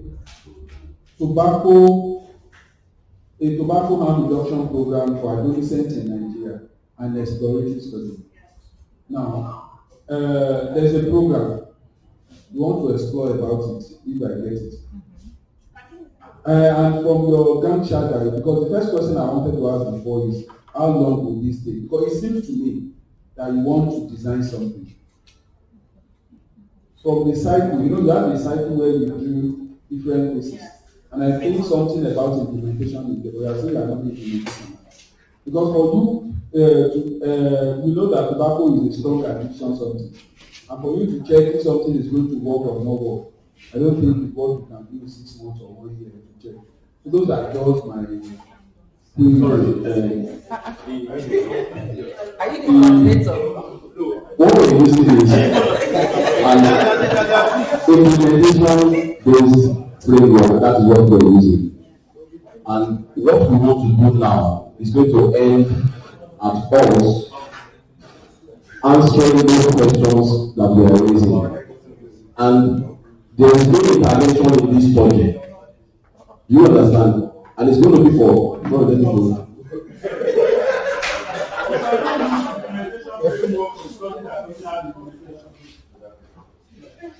Listen, sorry, look at this. This is what we want to do.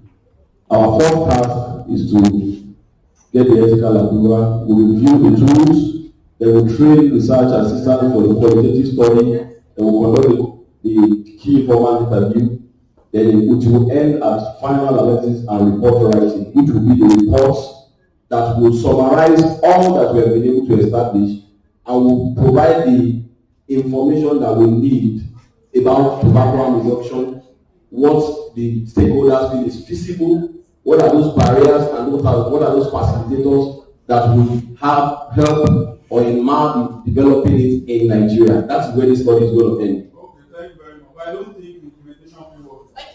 Okay. Sorry. Let me okay. The tobacco harm reduction policy is a standard document, and all the federal member states are expected to implement it. So now, through our study, we'll find out, you people, why are you not implementing? That's not the same Hello, can I? Thank you. Where is the program? Is it there? No, what? Sorry, is it possible for you to pay attention? So,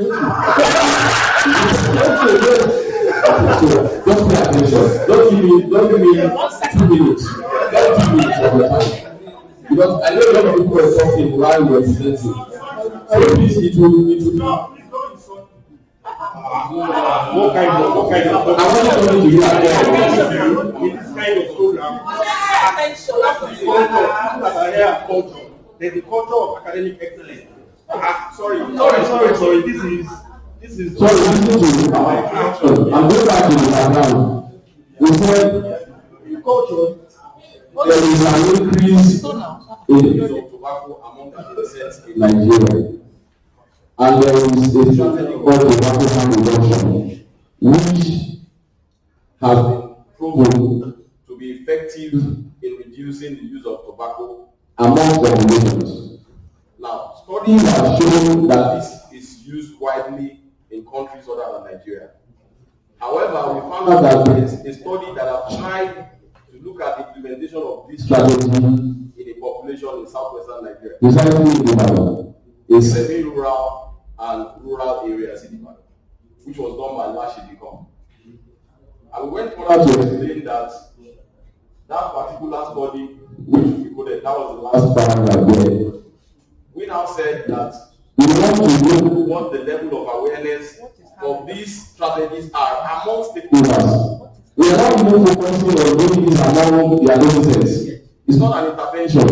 What we presented previously was going to be an intervention, but we moved away from there. We modified it, and we cut off the latter part of our own presentation.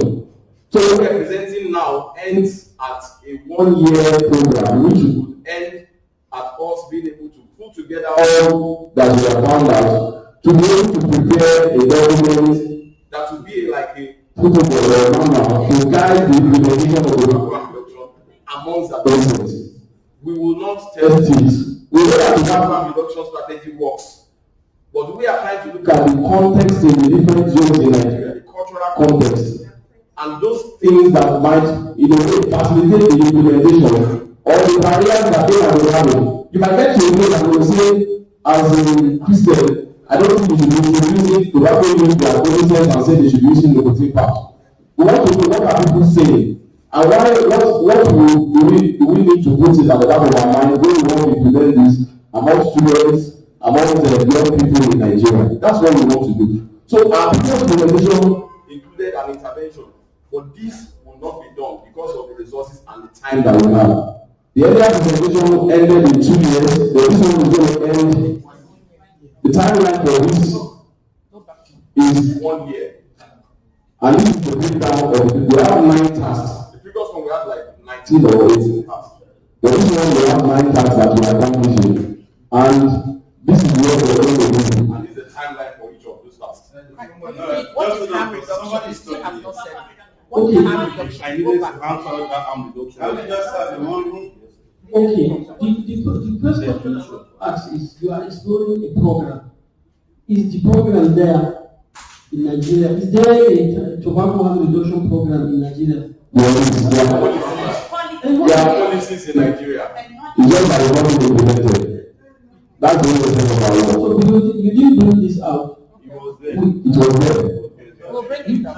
These are some of the things you need, like, sure. Don't forget that all we are asking is that. Yes, we'll bring it out much more clear.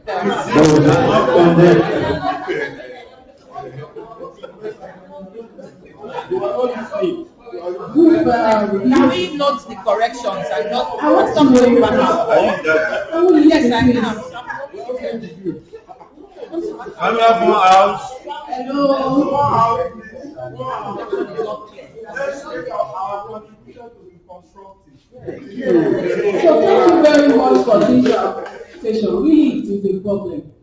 And I just think that you are using the high pace.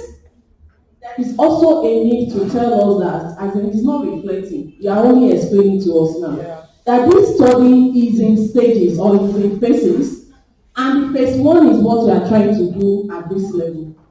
Let me speak, then you will be added. So I think this study is just covering a phase out of the high pace phase, because eventually you are not developing anything out of this study. Neither are you trying what you have developed, and neither are you implementing what you have developed, and you are not evaluating it. The second thing is, you talk about identifying the barriers and the facilitators of this implementation. Don't forget that we are only with the people that we are going to meet. They are just at the level of the policymakers.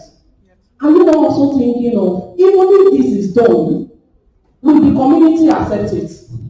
Are they ready for it? So why not thinking of also include the religious leaders, the community leaders, and listen to their own perception of this, instead of just the policymakers alone. And at that level, you be able to and look at implementation of it as in this policy as part of where you are going to look at, and you are going to look at the acceptance of these interventions by the people. Thank you. Thank you very much. Thank you. Group A, maybe we should just come and meet them. Okay, thank you very much. Why did you skip me? Why did you remove religious leaders? I was looking at tobacco harm reduction and just trying to get exactly what you're trying to do. Okay, I'm seeing this document by Adebisi Adebayo. I don't know if you saw it. So it says harm reduction refers to policies, regulations, and actions that are focused on reducing health risks, usually by providing safer forms of hazardous products or encouraging less risky behaviors, rather than simply focusing on eradication of products or behaviors. So I'm getting a better understanding of what, but with this definition, can you just summarize what you want to go to understand, please? What we want to do, based on what we want to do, is that we know that such exists. And it is held among populations, not just adolescents, across populations. We've read a lot of literature that shows that there are intervention bodies that have implemented this among populations in the US, the UK. But we've not seen stories in Nigeria that have targeted adolescents. Because we know that adolescents, it is that period that a lot of people experiment. And studies have actually shown that adolescents that start using tobacco early, it is a gateway to a lot of other use of psychoactive substances. And many of these psychoactive substances at the end of the day, they become addicted to them. So it's like tobacco use. It's one of the gateways to addiction. So if there is a policy that will help adolescents to reduce the use, or even stop, because how we don't actually help them to stop, we need to know why that is not being implemented in Nigeria. And that is why we are conducting this study among relevant stakeholders. Now, we will widen the scope of our relevant stakeholders based on the discussion we are having. Because when we were said there, he was mentioning some of the names that we are not added. So we are going to widen the scope of the relevant stakeholders. After getting all their own information, or just this information from them, then we also review the policies that are existing.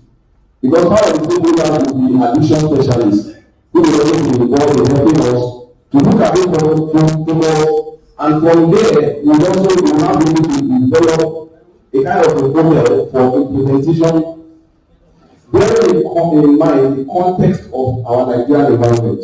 Because we're going to be sampling opinion from not less than 6 states from the 6 geopolitical zones in Nigeria. Okay, just hold on. What want to make it? Sorry, hello. Sorry, I want to make a little intervention here. And good morning, everybody. Good morning. So I'm like, this is good voice. So who is my first? Sorry? So as you review this review. Yes, this was a suggestion. So, This was a suggestion yesterday. We shouldn't be collaboration. yeah, of course. Yeah, but what is not clear to me now is, because I think this is why I've come actually with my group to discuss with my group. Because I don't, what's the gap? What are you trying, is it just to go protect? It's not clear to me sitting down here and just listening to your discussion. Remember when I was talking to you yesterday, what's your vision? What are you trying to achieve? Is it just to do a project and write a report? That's not going to have impact. So I'm sitting down here and I said, what's the innovation here? Remember what I was saying yesterday? What's innovative here? Or is it just repeating what's been done somewhere? What are you trying to do here that can lead to impact? And what have the other people done in Nigeria? Has anybody done anything like this? Yes. So where is the gap? Which gap are you filling? towards the implementation of that program in Nigeria can lead to impact. And in a way that is clear, so that as I was sitting there I could actually catch what you're trying to do. If I can't get it, because I can't get it, and maybe you have said it before I came here, I just want to be clear. So this is the project you are developing to submit to for funding here. Yes. I hope I will sit there. Because I should just, make it simple for me. Remember what I said yesterday. If you want to get funded, simplify it. Don't complicate. The complicated things maybe lead to what your science when you are discussing with your scientists. But if it has to be done properly to get credible data that the policymakers can use for policy, it must be simple. It must be something that they can understand as I was sitting down there, even if I'm not a scientist. Yeah. I should be able, because the people that are going to use it, remember, I'm not PhD scientists. The people that implement your outcome in the ministry, they may not be scientists, they don't have to be. They just need to be seasoned administrators that know how to get things done. But your data must be digestible, understandable, collected in a manner that they think is credible, that can lead to impact. So I would like to see, and I'm sure you probably have done your background, you're on top of the literature, you know what's been done, what is missing. But that is what will lead to the gap that you want to fill. And then how do you want to do it in an innovative way to generate data that can be implemented? I'm sorry, I hope the points are helpful. Very helpful. Yeah, okay. Very helpful. Do you want to So, maybe I just want to ask you, maybe you guide us. What we're looking at is currently there is no strategy for implementing tobacco harm reduction among the population. So do they have policy to implement that in other groups? It has been done in countries. So do they have it's an institutionalized policy. What do you mean by that? What I mean is that it's comprised of 7 components. The harm reduction policy, yes, which has been adopted by the American Psychiatric Association, yes, which Nigeria is also a signatory to. So that policy has not been implemented here due to specific barriers and challenges. And then there's rising prevalence of the use of psychoactive substances. Nicotine is actually a getaway drug. Yes. It's a getaway drug. Gateway. So if there is policy, so research can lead to collection of data, can lead to development of policy. Implementation of policy is a different issue. It's not your research that will lead to implementation at all. Which is one of the problems in African countries, including our own. Because if you go to our ministry, there are policies. That I'm sure. I'm into vaccines, and I know there are plenty of policies in the ministry about vaccination, but our coverage is one of the lowest in the world. There is no research that's going to translate that policy into implementation except you want to implement it. So when they implement, so where will the researchers come in is to evaluate the implementation. But they have to implement. And then you can now evaluate, is that implementation, is it effective? Or what is the degree of effectiveness? That's where I come in. But I cannot be effectiveness study. I cannot evaluate effectiveness of COVID-19 vaccine in Nigeria now because the coverage is 4% or so, whatever. No, I think it's about 10% now. But I'm useless as a researcher. I mean, you cannot evaluate what is not being delivered. Are you with me? Yes. Yeah. So nobody can go around now in Nigeria and say effectiveness of your COVID-19 vaccination. Because our coverage is less than 20%. You have to deliver first. You have to implement policy first, and then researcher can then use systematic methodology to to collect data that will tell you how effective is that implementation in our setting. So I'm a little bit confused. So if there's a document, a policy already, you can, if they don't have a policy, you can generate data to inform policy making. If they have a policy or there that is not being implemented among, what you need is discussion. Discussion, who are the people that should be implementing? What are the bottlenecks? How can you remove them? And then the Sanya can be at the table that when you are now implementing, if the adolescent group are not responding, what are the causes of not there? But if they are not implementing, what are you going to evaluate? So, sir, Yeah. can I just say something? Yeah, sure. Okay, so firstly, there is a policy, the NMCP policy, which talks about tobacco and substance abuse. Now, generally in the Ministry of Health or Ministry in Nigeria, most of these policies are not first adapted to our youth within. Sometimes we sign up to policies across national or international policies that we do not use here. I agree with you that there are lots of policies in immunization and primary health care. If you Google, you find them. But the jump from these things existing to it being done is what we're trying to bridge. We're trying to bridge that gap.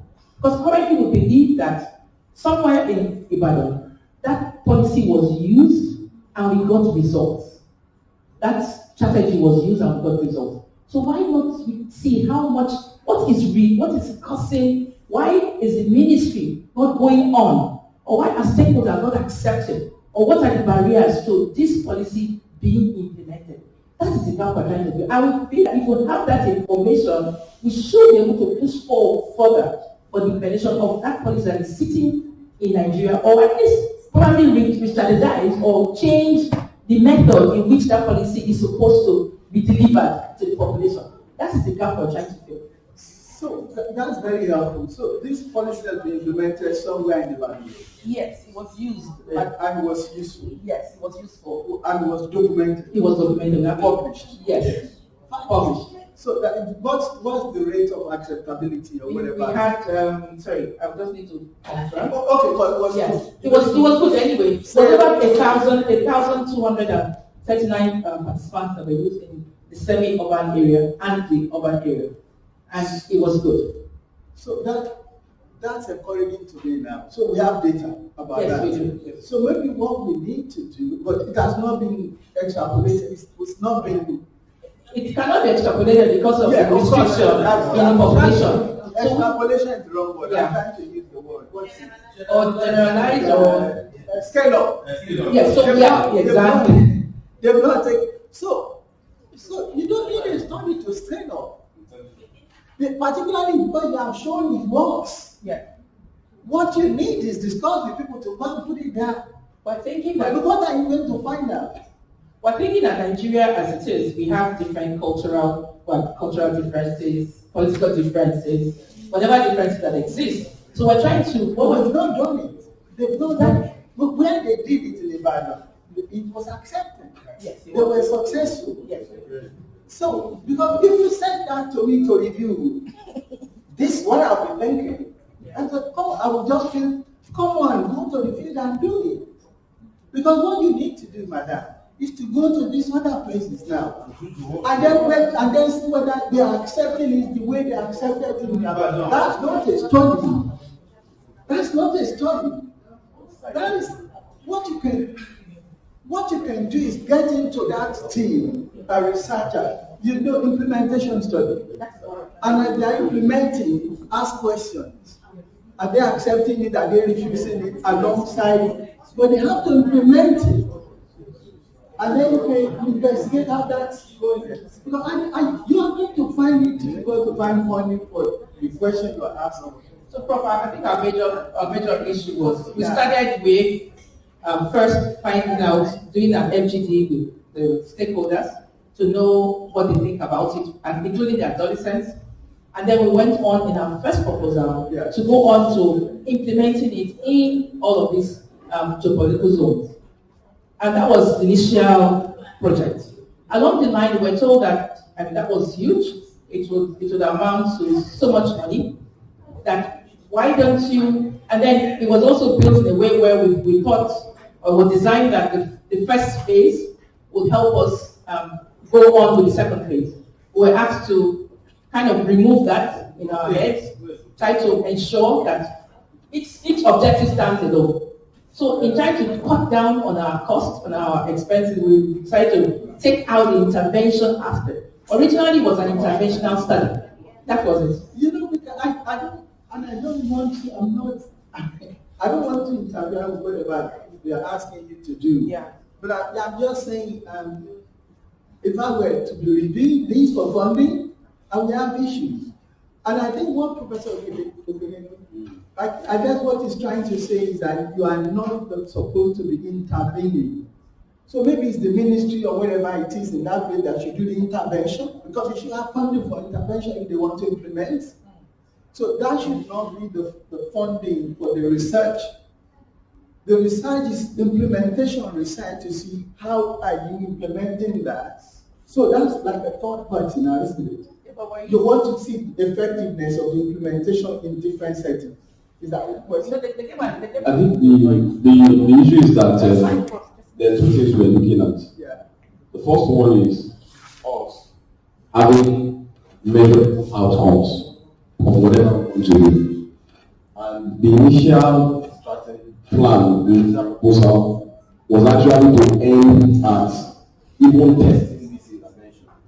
After viewing it, looking at what use of the adolescents are, what stakeholders are saying, they come up with formulate a document that looks at the protocol for building the intervention. Then we sample adolescents in different parts of the country, recruit those who are taking tobacco, and actually implement it among that population. And it will going to take 2 years. But no, that was the initial proposal. Okay, yeah. So you know, I don't know. I don't like it. I think we should discuss with your faculty and you can tell me that I had some issues. Okay. I mean, because I don't think you've got a study here.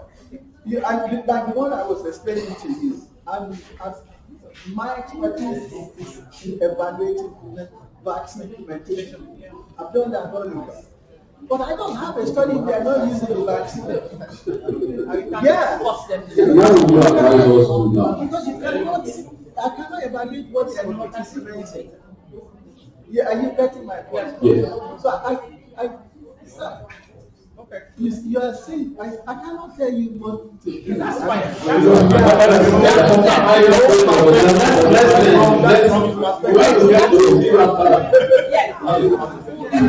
Let's get what is straight out.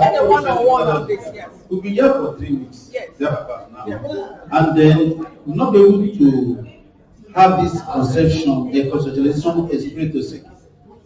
The picture I'm seeing, the first question is, has it been done before? If it has been done, what is the new thing that I'm going to bring out of this perhaps to do it? Because nobody's going to give you money to come and repeat what somebody else has just done. I'm saying let's take the method of a student project. The way and manner we give student projects here is just showing among us. Student project is, it's not about just graduate and go. We should also change because that's why they're not interested in what we are doing thereafter. So please, the second person, the second presentation for this to be, I have to mention something like that. When you cannot tell yourself that if I do this thing, it's going to depend on what has been, that's why you do literature research, that what has been projected in literature, then you are repeating your work. And now you are not even saying that this work is like, because it's your mind, that which is not implementing. And you want to go and ask them why they not implementing. Yes. What do you want to do with it if you know? Don't advise me. You can't give them the money. You want to advise them? I said you give them the money, they would never listen to advice. I want you to. I think you're privileged to be in this workshop. Yes. Why? Do you know this argument in Nigeria? The government says they don't have data, we don't use data, we don't need data. Yes. Because I remember I said that briefly the other day. Because we don't generate data that we can use. So this one now, if you find result, who's going to use it? There's the ministry. How? They have the policy already. They have something to implement. They are not implementing it. What that means is not research, it's discussion. Is it money? Is it, I don't know whatever it is. But except we do that, that's what you want to find out. But you don't need research, you just need a meeting with the people that you implement. What is the research going to find out? That they are not implementing it because of money. They can tell you that in 2 minutes when you get to if you meet the right person. You don't need the research. Where are you going to publish that? So if they find you here, it shouldn't end with a report. A report is useful. A report is not useless, but to a scientist, what is useful is a peer-reviewed documentation of what you find out, because that's what they can use as credible data to form policy. But the act of moving from policy to implementation is not research. It is discussion with the right people so that they can go and implement. And when they are implementing, you have to study. Yeah. Because then you can now begin to ask questions. What is the rate of efficiency or whatever it is of implementation? What are the bottlenecks that is causing that? Can we actually move that from if it is 60% to 80%? So you have questions now. But I don't see the question you're asking, they are not implemented. There's a document. It's not that you want to generate data to formulate the policy. The policy is there. They have signed the document. They are not carrying it out. I don't know what research. Who is going to use the data? So be asking when you're asking your questions, who is going to use my data? Because they won't use it because it's not useful. Because it doesn't touch. You're not going to find. It doesn't touch why they are not doing it. And that will not change that. So I don't think that is clear. Please, thank you, sir. Thank you so much.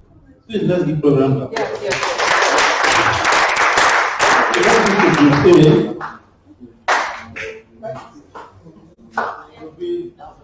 Okay. Yes. Good morning, all, and participants of this wonderful program, my colleagues, and even members of the Secretariat.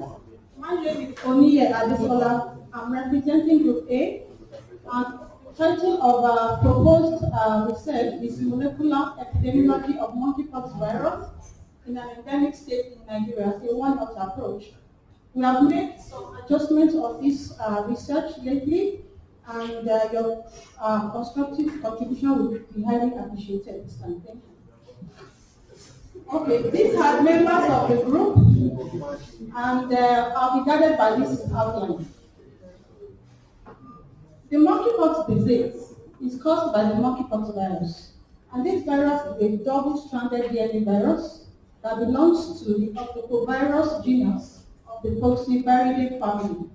It's a re-emerging virus in that it was first identified in 1958 in a colony of monkeys that were kept for research purposes, and then it re-emerged in, the first identification in human was discovered in 1970, and then it re-emerged in 2017, and it has spread outside Nigeria and outside African countries now, and there's a re-emergence now in 2022. The incubation period, that is period of infection to the period of manifestation of the symptoms, is between 4 to 21 days, and 2 genetic clades have been discovered: the West African clade and the Congo Basin. The Congo Basin clade is also referred to as the Central African clade, which has been reported to be the most severe and easily transmissible clade. But there is increased literature now about the increase in severity of the West African clade. The natural reservoir of this monkeypox virus is still unknown because it has been identified in different animals like dogs, squirrels, rats, and even monkeys. The name monkeypox does not reflect that the origin is from monkeys because the origin and the source of this disease is yet to be identified. These are the endemic states in Nigeria where this monkeypox has been discovered. Here we have Ogun, Lagos, Edo, Delta, Bayelsa, Rivers, Niger, and the Federal Capital Territory. There are knowledge gaps in this. There are knowledge gaps. Is it okay? Yes. Okay. There are knowledge gaps presently discovered concerning monkeypox virus because we have heard of increase in cases of monkeypox as reported by the NCDC. There are increase in cases and widespread of monkeypox, and this illustrates the importance of early detection, prevention, management, and even quick intervention by health authorities. And there is the role of environmental factors and domestic animals in the transmission has remained uncertain, and it is important the reason for the reemergence of this disease is discovered. The prevalence of this monkeypox has been uncertain in Nigeria or the endemic areas present, and there has been reports of the monkeypox mutation according to literature. So these are our research questions. Are humans and animals reservoir of monkeypox virus? Can the monkeypox virus be detected in wastewater and soil? Are there differences in the circulating genotype of monkeypox virus in humans, animals, and the environment? So we hypothesize that there is a relationship at the human-animal environment interface regarding monkeypox virus spread. The objective of this study is aimed at investigating the monkeypox virus at the human-animal environment interface to establish critical control points in the disease prevention and control. So our specific aims are to detect the presence of monkeypox virus DNA in humans, animal, wastewater, and soil using PCR, and to identify the circulating genotype in human, animal, and the environment using PCR fragment length probability.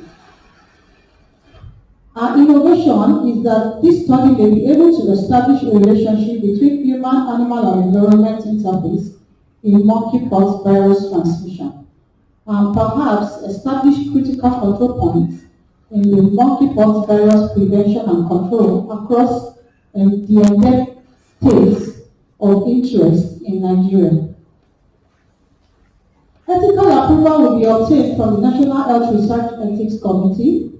Study will be conducted in Lagos State of Nigeria. Samples will be taken from humans, animals, and their surrounding soil and wastewater. We intend to take our samples from humans living in the endemic area, domestic animals around them, the soil around where they are living, and their wastewater. The multi-state sample techniques will be utilized. So the inclusion criteria for this study is that the participants will be living in the endemic area and they will be of 4 years and older. And exclusion criteria is that those that are not residing area or those that just got to that area in less than 1 month.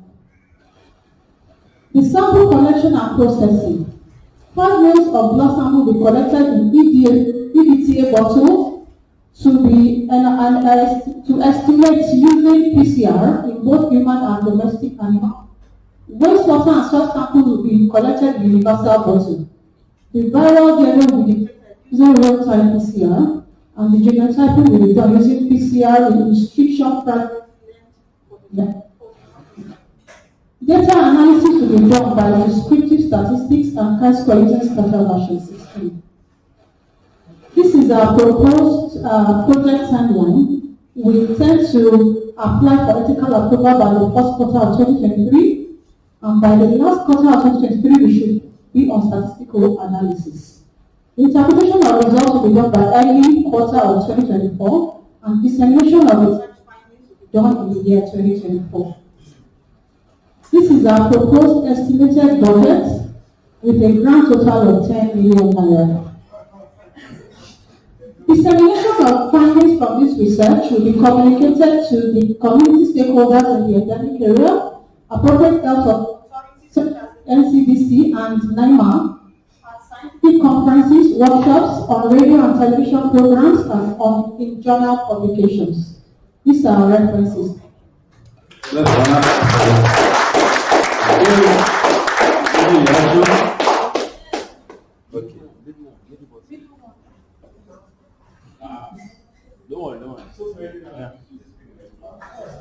Thank you, Ma, for the presentation. I'm just wondering, please, can you go to your method again, please?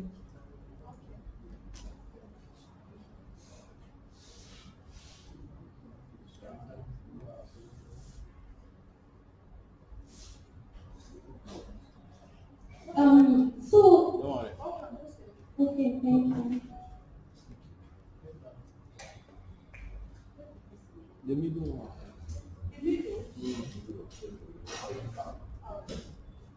Okay, no.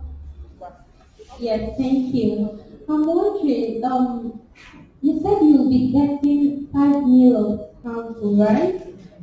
Or 5 mil of blood. So, are you intending to find monkeypox or antibodies in the blood?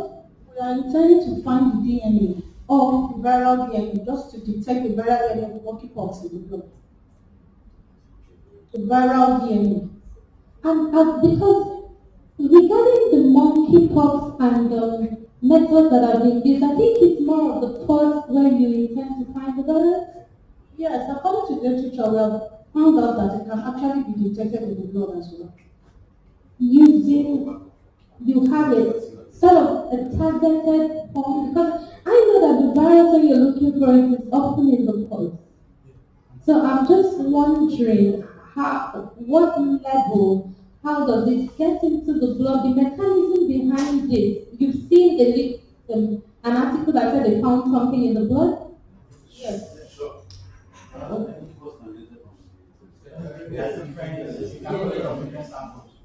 You can get it from. I think the higher viral load is in the pus, but you can still get the viral particles in the blood. Thank you.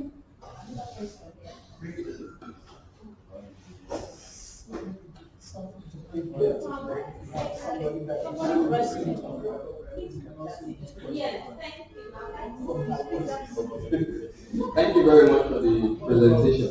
Please, can you go to the Nigerian map and show?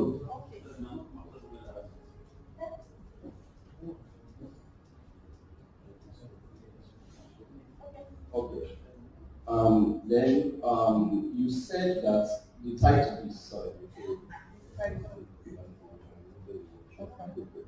Yeah, you said monkeypox virus in endemic states.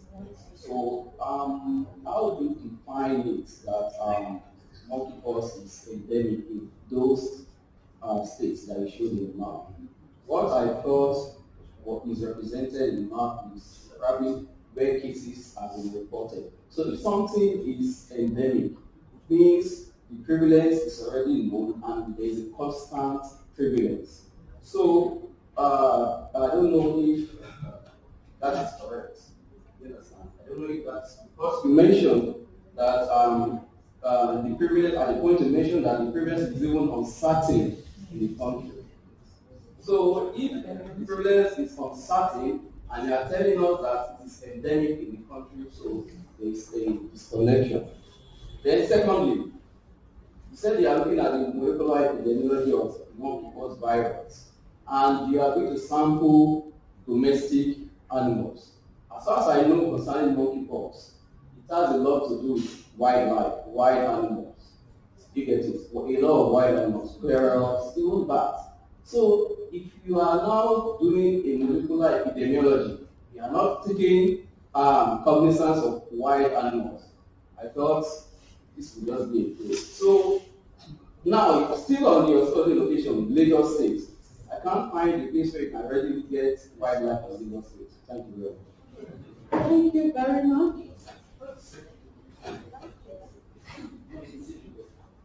Thank you so much, with A. I just think there's an editing error on a slide with your research questions. I think the first research question, you can just check that one later. But my question is this. Your sampling, are you focusing on any stage of the disease cycle in humans? As in for your blood collection, is it just a random collection, or are you targeting people that are symptomatic, people that are asymptomatic, people that have been infected before, as in something like that? Thank you. Thank you. Please, can I hear your exclusion criteria?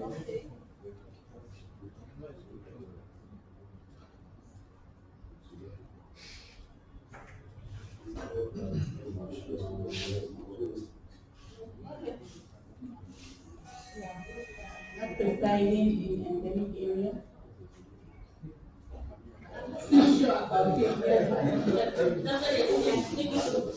Maybe if I say a little bit, it would explain a lot of things or shed more light into some of it. The issue is that we are looking at a relationship between human, animal, and environment interface. We're just looking at the relationship. So it's not that we are trying to maybe quantify the virus itself in the human. We're just looking for the relationship. So that's why we have to consider domestic animals living with those humans for this research. I believe that will explain it. Okay, thank you. I just have some few comments. The first one is the one that has to do with exclusion criteria. The person that is not does not stay in that place for up to 4 years is not your respondent in the first place. The person you said your inclusion criteria is that 4 years old. Okay. 4 years old and older. Older and above. Yes. Okay, but what I want you to know is that exclusion criteria is not opposite of inclusion criteria. So what it means is that anybody that is 4 years old, already you have recruited him as a respondent. Then what is the additional thing you have that you excluded? No, it says that this one is saying that if the person has not stayed more than 1 month in that area, is excluded. That 4 years is not about duration, it's about their age. Okay, don't think about that. I understand. Then I didn't see any sample size. All of you is not processed. So that you will not sell back. And you are saying that. The colleague of mine could just expatiate on that. Let me finish the question. Okay. Yes. Just what you said is molecular epidemiology. When you are talking about epidemiology, it means that your system must be systematic for you to say that this is this. That is one. So I think there is need for sample size. Then two, you mentioned that you are going to do a multi-stage sampling. It will be good for you to mention the stages. Stage 1, stage 2, all those. Hold on. Can I make a quick contribution? I like what you're doing. I'm going to make a general statement later. But it's just to say the group, you don't need to be defensive. Welcoming. So, that will enrich your proposal. So let everybody, and that's why it's nice to call people in. Even if you are not involved in this project, contribute something. That's the beauty of a group like this. And just take them in. Because already I'm impressed. I'm impressed with what I'm seeing here. Because there are things now to contribute to.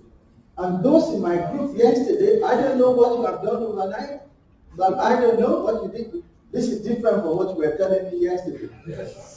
So I really give yourself a round of applause. I was disappointed. I was sending you things at 2 a.m. because I was like, what are they doing? I mean, this is different.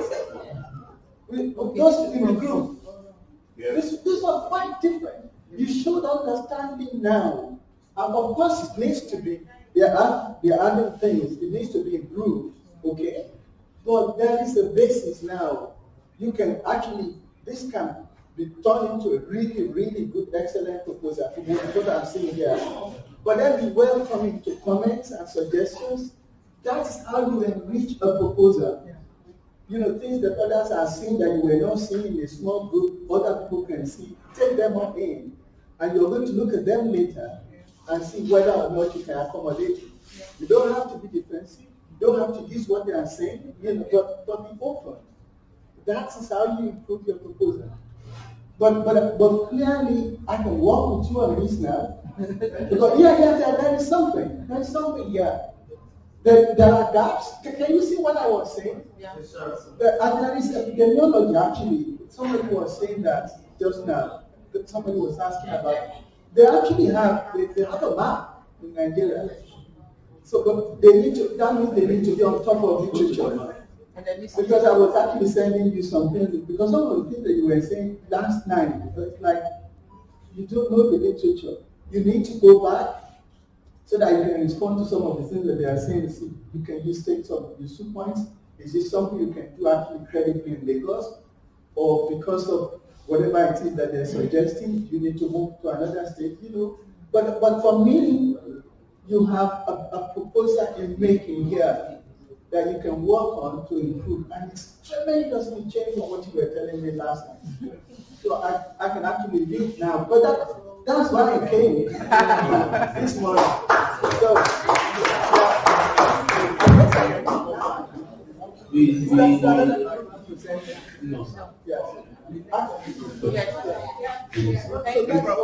Let's give one round of applause.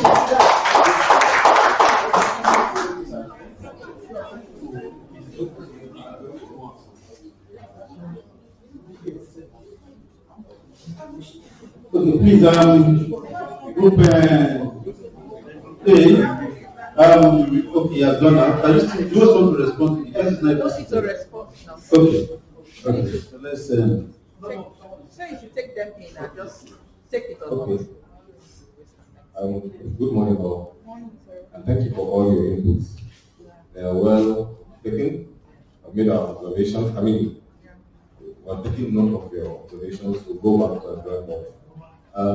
We're actually still working on this question. As you heard, we had to do a lot of changes last night. There are still issues that we have not yet concluded on. With regards to the sample size, for example, we want to do a molecular study. The budget is limited. What do we do? So we want to use the strict guidelines for sample size estimation and things like that. At a point, we used the so-called reported cases that we knew, and we got a sample size of 15 million. It's not possible. Yes, to have the appropriate power. No. We did. Please don't forget that.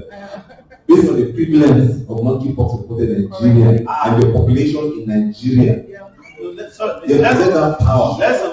Mr. Bella, is this thing on the internet? Let me come. Let's understand something about this sample size calculation. No matter how much your prevalence is, at it get to a point in time, the minimum sample size you can get cannot more than 400 plus. Sample size calculation is minimum. Check that it is minimum. If you are getting 15 million, you are not calculating sample size. we know that. If you decide to say we want to sample 15 million because we are moving into Central Park, it's a different thing. Yeah, it's a different thing because 200 million, what do you want to do 15 million for? Research is just a sample of a subset of the community. 15 million for what? Where do you get that calculation? It can't. I can show you that you can go on internet and say, luckily our nation is lucky. We have all of this computed now to the computer. There is calculator for sample size calculation for that core study, prevalence study, case of whole study. In short, when you put it, the more your number at a point in time, you will know after 20,000 or 2,000, the sample size calculation will not reduce again. It stays at a number, and it has never been 1,000. 50 million now. Maybe we will meet with you and do that here. So I think. I'm sorry, we have about statistics, right? Yes. Yes. So we can do that. So this is what I'm saying. We're still working on the issue of sample size, not very clear. And this, I don't think we need to go back and forth. But let me have you again. And just sorry, can I attend to the questions that have been asked? Or you want to take over? I think it's your member. Yes. Okay. So with regards to the issue of wildlife and things like that, yes, it is true that it's commonly reported in wildlife. But if you look at the cases that have been reported, the individual cases that have been reported, it's not all of them that actually had direct contact with wildlife. And in fact, there are individuals, we look at individuals that were found with monkeypox disease. And we've seen people that were found in urban areas. So it doesn't have to be wildlife. And the second thing also is that we're trying to answer a research question. This virus came and disappeared about 38 years and just came off again. Is there something in the environment? Is there something that we don't know? What has been known is wildlife. Is it the environment? I mean, it has not been conclusively said that it's not found in domestic animals. It has not been reported. So could it be there? So I think that's that. And then, that's a great justification for backing on it. But again, to enrich your work, because you can't just come from the blues. We have the known towards the unknown. That's what you have to do a form of comparison. So I think it's not out of place to also include, like I know for instance, the Lassa fever now, we know because they are wild animals, but they also domesticate themselves at the point in time, coming to the house, especially when the season is not favorable to them again. Believe it, that is applicable here to this other disease too. So why don't you just say, okay, you're using domestic and you're still comparing some of those animals that go in and comes out. You understand? Just to say, okay, you have to compare it. Or is it that people go to the bush to kill those animals too and sell to the people in the urban city? So that you can say, if you are seeing it, you are not going to see it in the dog. Somebody is okay if you are going to, if you are consuming wildlife too. It's not important that it's in domesticated animals too. But I think include the wild that is not too, so that you can always make your comparison at the end of your findings. It's a finding. Nobody wants to whether it is there or not. You might even do it and see nothing. It's a finding. But if you see nothing, just mean there is nothing. Or maybe you didn't even look very well. But at least it's a finding. So I think maybe the others that we are having this going forward and fast, it might not be that it's not good. Maybe that those people are not able to show us, like these other people are showing us that this is the reason why we want to do, because that reason is very important. It's very, very important. So I think, as I've said, the group will start to go back, and I want to see, I know what I'm saying. Try as much as possible. Fine-tune this proposal before you go this pass. Deadline might look a little bit longer to you, but trust me, I know that the days just come up when you suddenly you realize that it's going to be tomorrow, and yet you think you have not done what we need to do. And once you disperse, to bring people to terms with time and task is going to be a little bit challenging. So push it as much as possible. If you're not going to speak to you Friday, no problem. Push it as much as possible to a point that you know that you are satisfied with, but not that you are going to be here. You are driving what and brag. Imagine if now everybody has gone to their separate facilities to get to engage in other things. It might be a little bit difficult. So let's group please start for them. Okay. So after that, yes, sir. Okay. Actually, in addition to what I said, actually, the wildlife part that it was part of our initial project, both domestic and wildlife, but because of the scope, we're being told that we are being too ambitious. That's why we have to scale it down to the domestic. Then, in addition to the question that Dr. Dotoko raised about endemic, right? So, according to CDC, maybe I should read it. Yes, I would have loved to. The first definition is the amount of a particular disease that is usually present in the community is referred to as the baseline or endemic level of the disease. Then there's another definition that says endemic refers to the constant presence and or usual prevalence in the region. So that's our consideration for usual. The question I want to even ask is that why Lagos? That's In Nigeria for now. Yes. So what's the prevalence in Nigeria of the monkeypox in Lagos for now? They don't actually determine that. No, you can't see. You're saying two different things. That is also my problem. When you are saying something is endemic and you don't have an established prevalence. That's why CDC actually. Can someone just Google board and see what is the prevalence of COVID-19? Monkeypox. We can that. Let me add one thing concerning you mentioned something about wildlife. I agree with you. You see, from your title, you are looking at the epidemiology of monkeypox, and there is no way you roll out wildlife. You can't. Now, if you want to limit your scope to domestic animal, I think it's better just to do it to your title or whatever. But doing the epidemiology of monkeypox without wildlife, I don't think you might not say. Yeah, it's fine. I didn't say you're not going to. You might not say. It's fine. It's fine. It's fine.